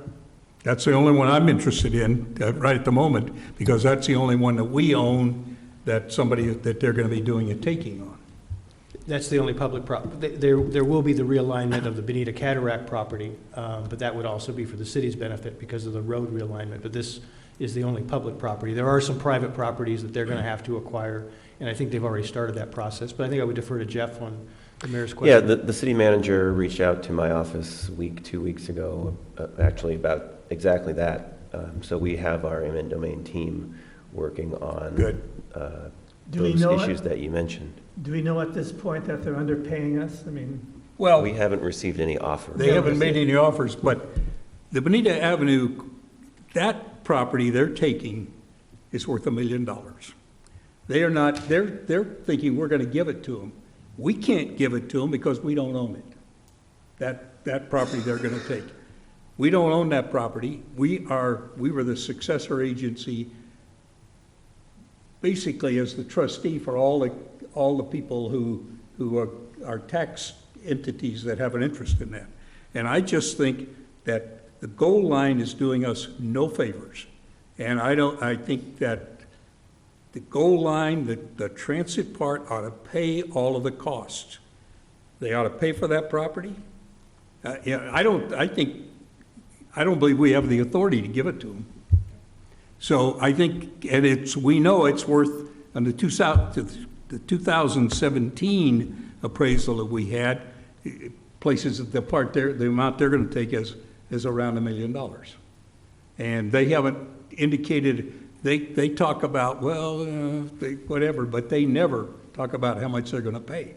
But we also have, in addition to the damages to the yard, it's not only the taking of the property, it's not only all of that, but we are going to go forward with a city yard that is less usable for us than the one we have now. So forever into the future, the city is being damaged by them taking the city yard. They could take some other property by eminent domain, but they know they're going to have to pay a lot. They know to take that storage center or any part of that property, they're going to have to pay fair market value, and it's going to be very high. And what they want to do is do it on the cheap, without regard to the damage they do to San Dimas. They want to get our yard on the cheap, and I just think we don't want to let them do that. I support the mayor's concerns and would be curious for that remedy too. Ken, what's your timeline for identifying some possible locations for the city yard or reconfiguration? Should that be in the cards? I don't, they haven't given us a specific timeline as far as when they would actually need to occupy the yard if they went forward with the eminent domain action. But we think it's probably, we're looking at a couple years. But however, as I said, the process to actually identify, acquire, build out a yard could take quite some time. So that's why I said in the next couple of months, staff is aggressively looking at potential opportunities so that we can actually see, what's even out there. Right. So I think that's a big decision, and so I'd like, before you have a recommendation or a preference in mind, I'd like the city council to be able to kind of look and see what you're thinking about and some reasons for going here or going there, so that it's not just our staff picking a place and then bringing it to us, but the city council actually having some input on that. yeah, definitely. What we would intend to do would be, if we can identify multiple sites. Bring them back and let's bring talk those about back and talk about the pros and cons of each of those. Okay, yeah, that's irregardless of the dollar amount, because the dollar amount will be something that'll be negotiated. But as far as the actual practicality and the efficiency and convenience of those locations, we'll need to weigh those factors. Great, thanks a lot. I think that and I talked about it a lot, is that corner right where the yard is. Have the yard only move diagonally south and east. But I think they're looking at that thinking, well, that's going to cost money, because they suggested a place that's landlocked. It's over in the corner behind the water company property. That would just be a miserable place. That would be miserable. And they're not. The Goal Line Authority is only looking out for the Goal Line Authority. And we need to look out for ourselves, I think. But with that, and I'm glad you had already talked to and we're on our way on that already. So the next thing is oral communications. If members of the audience would like to address the city council, the rules are the same, except it's 5 minutes now. Pete Sluice again. I was going to bring up again that we got our $7.5 million approved for the final planning for the Metro double track, Metrolink double track. It's paid for by Metro. I just wanted, having been back looking at that crossing again at San Dimas Canyon, I am just adamantly wanting a sound wall even more. The dual purpose of a sound wall, both for physical safety as well as the sound. I don't know what their intentions are. I heard about more testing and stuff. I don't think testing is really necessary. I think it's necessary to have a sound wall. It's a physical barrier and a sound barrier. It's extremely dangerous in my viewpoint. If the horns are not blowing their horns and they go through, that's a blind crossing there, or blind section. They do a curve and you can't even see that far. I know that the crossing arms have been making noise, but the train wouldn't be blowing their horn, and the engineer couldn't see anybody. As far as the A line, which I'm going to be calling the gold line, I thought I'd have some comments on there also. After the last Metro board meeting that I saw, the Long Beach Mayor Garcia said he had written that on a weekend, and every comment he heard was negative. He said it took an hour and 20 minutes on a scheduled 53-minute ride, which used to take 58 minutes, and it was supposed to be 48 minutes after all these they spent, I think it was $350 million in improvements, and it took an hour and 20 minutes. I don't know why it took so long. That's what he reported. He also was reported that the ridership was now, after the completion of the blue line upgrade, which is the A line now, which becomes our gold line in the future. Just it's all confusing, but it's in the mid-40s. Before they did the upgrade, it was 60,000 people per day, and at its peak was 80,000 people per day. So it's gone down by about 50%, the ridership on the blue line, which will be coming through our city. My big concerns on there, and as I told you guys, I had a positive experience when I was on there. I thought it was much safer. They had put a lot more security on the different stations. They had built a security thing into the Rosa Parks station. I thought there's a lot of cleanup, a lot less graffiti, a lot less trash. I wasn't paying attention at the time. I didn't have no hour and 20 minute one. Mine was probably 58 minutes or whatever it was, 53 minutes. I wasn't paying attention. My concerns to our safety, I hope if they maintain the safety level they have, I'd be fairly happy. I'm also concerned that people use transportation for transportation. People sleeping on the light rail trains, that are obviously homeless, they're obviously having problems, transportation shouldn't be where they're sitting or where they're just trying to sleep and using it for purposes that are not transportation oriented. It's to the detriment of our transportation system. Spreading disease, those kind of things. I want a safe, usable transportation system. And I also saw, by the way, I don't know if you guys saw it, the bus system for Metro, they're looking at doing a 10-minute headways, 10-minute deals, much more rapid than they are currently. And 83% of the people in LA should be within a 10-minute cycled bus. That's a proposal. It hasn't been done yet. I don't know what it's going to cost. But I think that's much more usable. It makes buses much more attractive if you know a bus is coming fairly quickly. On the new regional connector that's being built, it's something that it's for communication purposes. You guys might already know this. There's going to be 3 new stations. They're all underground. They're going to be the Little Tokyo, the Historic Core, and Bunker Hill.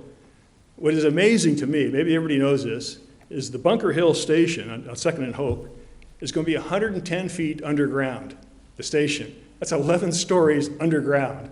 If you have a little claustrophobia or something, I don't think that's a station you want to be going up and down in. I think it's probably pretty safe in an earthquake. The upper things would be bad, but if it ever floods or something, it's like, man, I wouldn't want to be down in there.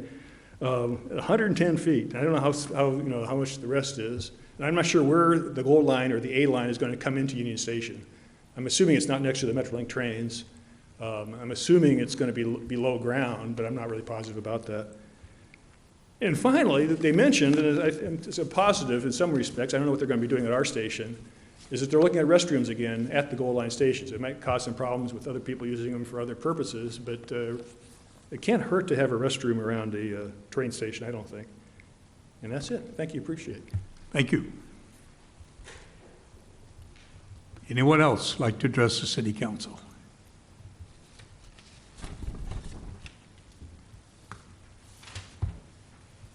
Hello, Mayor and City Council.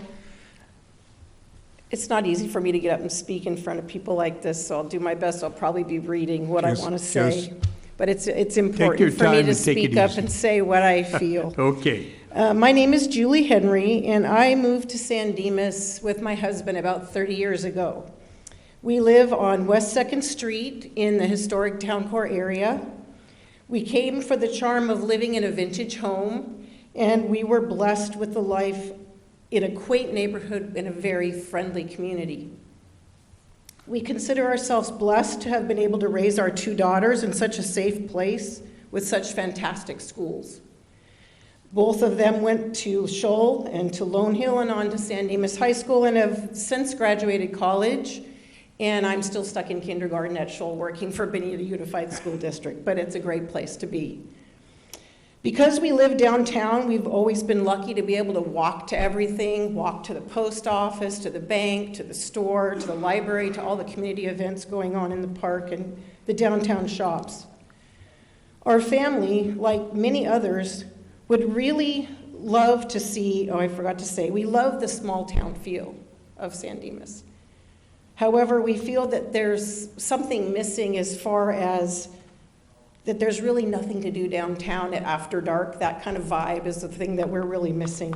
Our family would really like many others, to see a real revitalization of the downtown area so that we can stay home in San Dimas instead of going to other outlying communities for dinner and other activities. We have enough big hotels in our city. What we need is a gathering place that will invigorate our sleepy downtown. A welcoming, attractive space with a variety of places that are open more hours, offering local spots for our community and visitors to come to and stay a while, so that we no longer have to leave town to eat or find entertainment, so we can support our own city and its businesses. So this is why I'm speaking up tonight in support of No Big Hotel in our small town, and also Creative Housing Associates' proposal for the Pioneer Square development at the Bonita Cataract site. I would like to thank Isabel and Phil Ebner for organizing a movement that made it clear that many of us who wouldn't normally speak up are feeling the same way, that we would like to see a different kind of development at that Bonita Cataract lot than a big hotel and a parking lot. When I first heard about CHA's proposal to develop the vacant lot, I almost couldn't believe it. It was like a dream come true to me after we came to different meetings and we heard people talk about what we would rather see in our town. I was excited that they were offering so many things that the community had voiced they wanted to have there. CHA's vision for Pioneer Square is a well-thought-out alternative plan, still offering a hotel, but a boutique hotel, high-end, something creative, something that we don't have in our city already, but also offering a mixed use of retail, restaurants, affordable housing, and additional downtown parking for the benefit of all of our residents and visitors alike. I have talked with CHA staff, and I truly feel that these developers are genuinely interested in creating a downtown space in San Dimas that we can all enjoy for many years to come. They are considerate of incorporating the architectural details of the existing downtown area, which is extremely important to me. I moved here because I wanted to live in an old town, in an old house, something that was charming and not just another, box hotel. And they want to, at the same time, extend downtown a whole nother block, which would be awesome. Because right now you kind of drive through it, and if you blink, you miss it. And they want to make it look like it was all built at the same time. They plan to create an inviting, vibrant space with fountains, mature existing trees, and open seating areas, a place to meet family and friends, and to welcome visitors, to grab a bite to eat, sip a drink and chat, listen to music, and stay a while. The best thing is that CHA is fully invested in the long-term success of the project and have proven track record of developing other historic areas and buildings before, like the Claremont Packing House. Like CHA and many others, I would love to see San Dimas become the next favorite local spot in our area, an amazing place for all of us to come together and enjoy. So I hope that the City Council will continue to consider the proposal by CHA for Pioneer Square. It would make our wonderful city so much better. Thank you. Thank you. Anyone else like to address the City Council?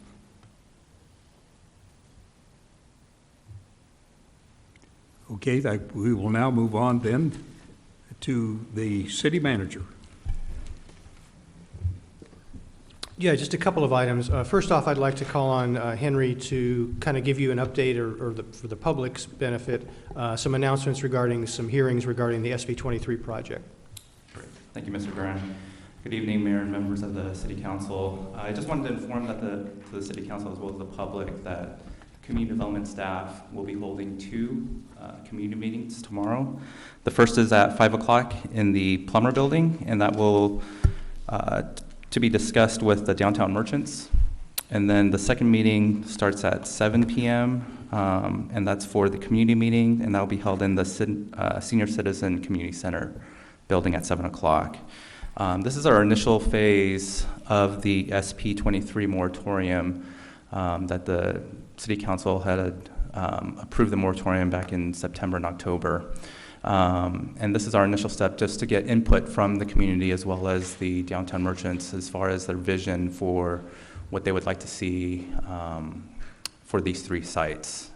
So once we get this information and follow up that meeting with a joint council and planning commission study session, we'll put together that information and then provide another follow-up meeting to discuss what our findings were with regards to the city's input as well as our stakeholders. And then we'll provide another roadmap as far as the next steps to provide our findings as well as what our recommendations are for the land uses and the SP 23 sites. That concludes my presentation.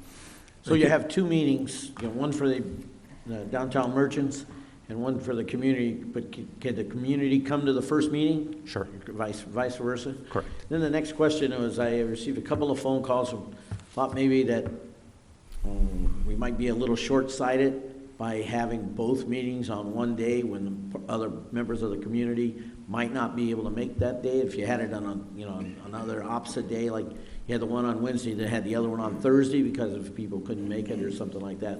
I received several phone calls concerning that. Yeah, and when we were researching available spaces and the large spaces that we required in a short amount of time, unfortunately, our days were pretty limited, and then we didn't want to delay the meeting any further. So if we missed this window, it would have been delayed to February, actually. The other thing that I want to mention is that we do have on our city's website the Survey Monkey, and that's to provide citizens can come out and actually fill out the survey online, and they'll be able to provide their input that way too. So they don't have to be at the meeting to provide us their input and their thoughts. About that, I emailed you guys regarding several people in the community took the survey. One of the options said to select more than one, and they were unable to. And even I, when I went back to look at it, the Survey Monkey locked me out of it because I already taken it. So have we reset the survey so members can take it again, or? Yeah, so we did revise that. Thank you for that information. So that question was revised, and we actually hid that question so we can still keep the information that we got from that, but we did edit that survey to allow for selecting multiple options on that question. And the other thing is if you did take that survey and you utilize the same device, we've set it up to where you can actually go back and you'll be able to edit that question if you so choose. So if you hid the question, are you saying that you struck it from the survey entirely so that people don't have to go back and retake it, or is your intention to keep the question? People are going to have to go back if they want to answer it, so the data is flawed. We kept the question, so the only way we could edit it after it was already done was to be able to hide that and keep the data that they had. So this particular question was just to see how citizens utilize the downtown currently. So we were just trying to get a snapshot of if people are going there to dine, or if they own a business, or if they don't utilize it, there was an option to provide why, explain kind of further why they won't visit the downtown at this point. So the overall survey for the SP23 site isn't really affected with this particular question. So, but we do want to provide that option, and we will advertise that tomorrow for the people that, if they did take the survey, they can go back in and redo just that one question if they want to edit and add additional things, that they go to civic events and go there for dining and shopping. When they log in, well, there's no login, so when they click it, is it going to know it's that same? It's that same, because it does the device, correct. So if they take it from a computer, though, then they're basically doubling an entry. They could at this point anyways, Yeah. I guess, because they could do it on their phone and then Yeah. computer, so that doesn't help with that. But Okay. for the ones that did, if you use it on the same device, you can edit that question. Okay, thank you. How is our community participation in this Survey Monkey? As of today, I believe it's at about 96. Thank you. Henry had mentioned regarding a joint study session with the council and the planning commission. We're anticipating that to be at the January 28th meeting. So we are planning a study session beginning at 5 o'clock. Initially, we were trying to solicit input from individual council members and planning commissioners, but we realized that there may be some Brown Act issues with that. So we decided to have this joint study session. So we'll send out a calendar notice for you, but you can put on your calendar January 28th at 5 o'clock. The other January 28th? January 28th, yeah, your next council meeting. So Next we'll have a council study session prior to your next council meeting. Can I just bring up one concern? And so I have a conflict with this specific plan because a small portion of one of the parcels is within 500 feet of our house on Railway. Once the specific plan is changed or adopted, or whatever happens to it, any proposals that come forward for the parcels that are not the M&E property, I'll be able to vote on those, discuss, and everything else. So just from a common sense standpoint, it seems odd that And I'm wondering if there's any way around this, not around it, but a way to address the fact that, you know, I don't have any conflict with the General Pump or the LA Signal parcels. And in a way, it seems like I should be able to talk about those as far as the specific plan goes. So I think we might have a problem with, you know, the whole specific plan is off limits because of that one little part that I can't participate in. But Jeff, is there any way of discussing those parcels with the council? Oh, with the council? As part of the, as part of the decision-making process. Yes. I think the last time that we had this before the council, you just decided that you were going to recuse yourself from the entire discussion. But what we could have done is segmented the discussion to only talk about the two parcels that you don't have a conflict on first, and then talk about the parcel that you have a conflict on. And then you would leave the room for that second discussion, and we can do that. With that in mind, I think that's the way I would like to go in the future, just because it seems to make sense, just because I would be discussing what goes on those properties eventually. Okay. Sure. Thank you. The next announcement I have is that on Tuesday, January 21st, which is a week from tonight, is the annual homeless count, and this is the point-in-time count throughout the whole LA County where agencies do a count of the homeless that they identify. And we are seeking volunteers. It takes a number of volunteers to go out and canvass the community. The actual orientation begins at 7 o'clock on the 21st and goes into the evening. So if anyone is interested in volunteering to assist us with that process, you can go to our website and contact Ann Garcia, who's coordinating that event, and sign up to be a volunteer. Lastly, just to let you know that there will be an Ask the Mayor show this Thursday at 7 o'clock. So if you'd like to tune in and talk to Kurt and I live, you can do that. That's all I have. Thank you.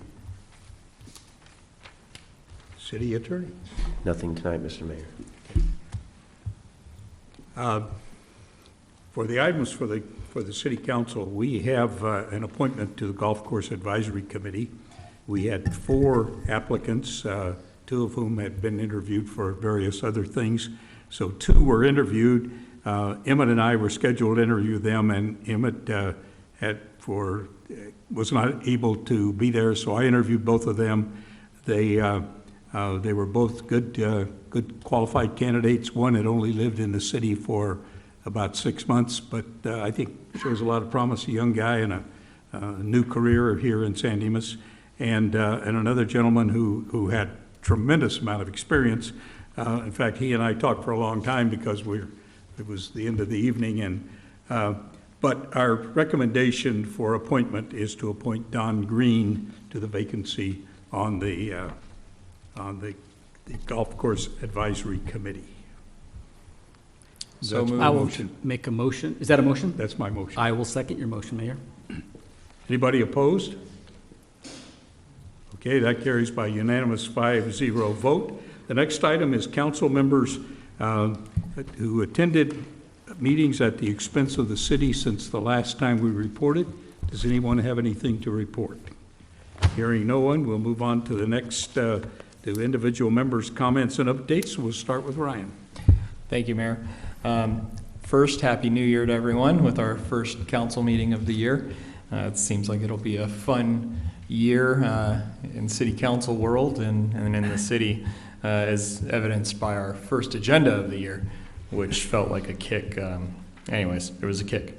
With that being said, I just want to take an opportunity to point out that, for the citizens in the community, that the city, we've said, and it was said last year early on, that we were in transition. And if you look around the table now, here and now, there is an entirely new set of leaders here. New city manager, we have a new city attorney, all of our department heads, new assistant city manager.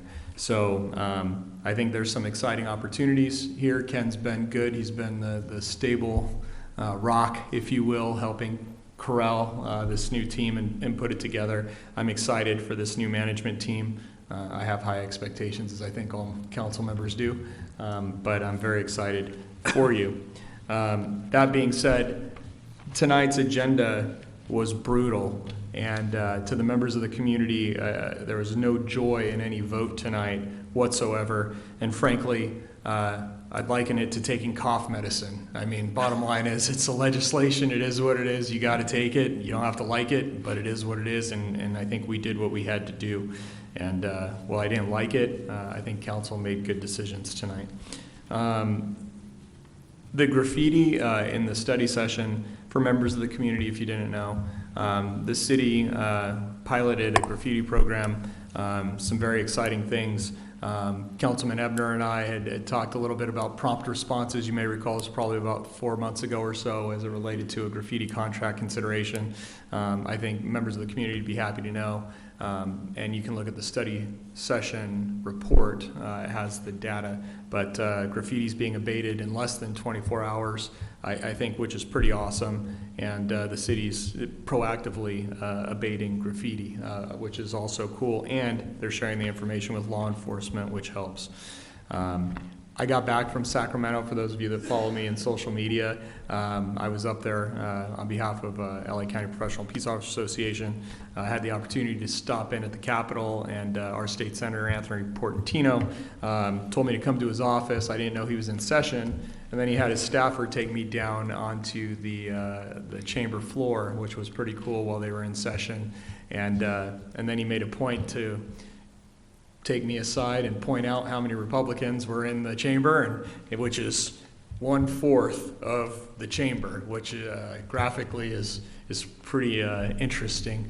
But he definitely did that, gave me a nickel tour, and showed me, if you didn't know, at the back of the Senate chamber, which I did not know, there's a closet, and it's actually the oldest part of the original Capitol. The wall is actually still there, the pillars are. So he had one of the sergeant at arms there open up that back closet behind the chamber's wall where you actually see the board, and in this closet you see the old exposed Capitol wall. So I definitely put my mittens on it just to say I did it, but I appreciate him taking the time to see me, and if any council members get up there, if you haven't had the opportunity, it was pretty cool finding his office. It's on the 3rd floor. Good luck. It was quite interesting navigating the Capitol. Lastly, if you didn't like anything, or two more things, if you didn't like anything on the agenda tonight related to housing, stand by, because it doesn't seem like it's going to get any better. But it's why we should be paying attention to all of our elections, state, federal, local, whatever. So pay attention, because it's important. Lastly, Emmett and I, before that, Randy Bell, who is a retired sheriff's deputy, he teaches and coaches at Bonita High School, organized a group of students to go and do a community cleanup. It's the 3rd year they've done it. They met at San Dimas Canyon Park, and then they went up San Dimas Canyon. Hector actually came out, which was pretty cool, and was there. They did a pancake breakfast for the people that were getting ready, the kids. It's an advanced law enforcement class. The station here, Captain Berg had one of the deputies stop by, which was great. Laverne sent some folks, and ultimately the kids went up and cleaned up San Dimas Canyon. It's hard to get people to volunteer, let alone do community service. This is the 3rd year that Mr. Bell's actually done that. I hope we can recognize him. I tried last year. We've never actually recognized him nor these students, but it would be really cool to recognize them for their volunteerism and service to both Laverne and San Dimas, because they actually start in our area and then they go all the way to the back. So thank you. I look forward to a good collaborative year in council, trying to tackle the things we need to tackle, and I look forward to everything from staff in the year to come. Thanks. John? The only thing I want to talk about briefly, and then a request to talk about process and policy on this, is today was a bad day for oak trees in San Dimas. We have a development over on Walnut, and I thought the city council had said they wanted to preserve, and part of the conditions were to preserve 6 oak trees, healthy, big oak trees on that property. It's not on the agenda tonight, so I'm not going to go into a lot of discussion about it. But suffice to say that on Friday, we got a letter from staff saying that a decision had been made that 5 of those were going to be cut down. And today that happened on Tuesday. So what I'd like to do is bring that back for discussion. I know it turns out that staff interpreted it as a preference, but it just seems that there should have been a little more time or notification or something like that. So again, it's not on the agenda tonight, so I'm not going to go into a long speech about oak trees and all that kind of stuff. But can we have some kind of discussion about if we're happy with that kind of process, or if there's something else that we should do, and if the council was not clear enough back when we made the decision to say we would like these 6 trees preserved, make it clear at that time that, oh, you're just making you're saying what you would wish would happen, but it doesn't really carry any weight. So I'm not sure how we should discuss that, but some kind of discussion of the process would be in order, I believe. I don't know either, because I can't discuss that one. It's too close to my home. It is. I'm open to the discussion, but I have no issue with what occurred. Well, again, it's not on the agenda, so I'm not going to Right. debate about it at all. If you want to have a second to have the discussion, I'm open to that. Great, thanks. Anything else? No, that's it. Thanks. Okay. Emmett? You know what's the beauty of being over here? You get to hear everything they said, so I'm not going to repeat it all. But one of the things I do want to say is I want to commend Henry. I don't know who hired Ken, but I think he gave an outstanding presentation tonight. He knew the material. He was able to answer every question there was. He was very, very impressive in my opinion. Ugly subject, as we all know. But the reality is he knew the information, and it's pretty good. And so we're fortunate to have the staff that we do have in our planning department. They're all young, educated, bright people. And Henry, you have your shoes to fill, because they're on your way. They're going to be right crawling up you. So, but no, I do really, I was very impressed. And I'm sorry that I waited till the end here to say it, because I would have liked Ken to know just how much I feel about the job he did. And that's it. Are you finished? I'm done. You're done, okay. Put a fork in me. This being the first meeting of the new year, I just want to wish everyone a happy new year, and a healthy new year, and a prosperous new year. And I agree with Emmett. The staff, our entire staff is excellent. They're doing a good job. Thank you. Thank you. I would also add, second Emmett's comments about the report, and I was kind of impressed with the things that the staff had discussed and coming to the recommendation they did. I thought that was job well done. So you have a good group, and I think you're off to a great start. We have some closed sessions tonight, which we will go into immediately after we recess here. One is a conference with legal counsel regarding anticipated litigation, and that's under the appropriate section of the government code as set forth in the agenda. Then we have a conference with real property negotiators regarding 344 West Bonita Avenue, which is the south side of Bonita, between Cataract and Acacia. The negotiating parties are listed in our agenda, and when that concludes, we will adjourn the meeting, and it'll now be until 5 o'clock. Correct, 5 o'clock study session. Okay, a 5 o'clock study session on January 28. And due to a conflict because of his ownership of property within 500 feet, Councilmember Ebner is going to recuse himself from the real property item. Thank you. Okay, we are adjourned, and we will reconvene in 10 minutes, 5 minutes if we can make it.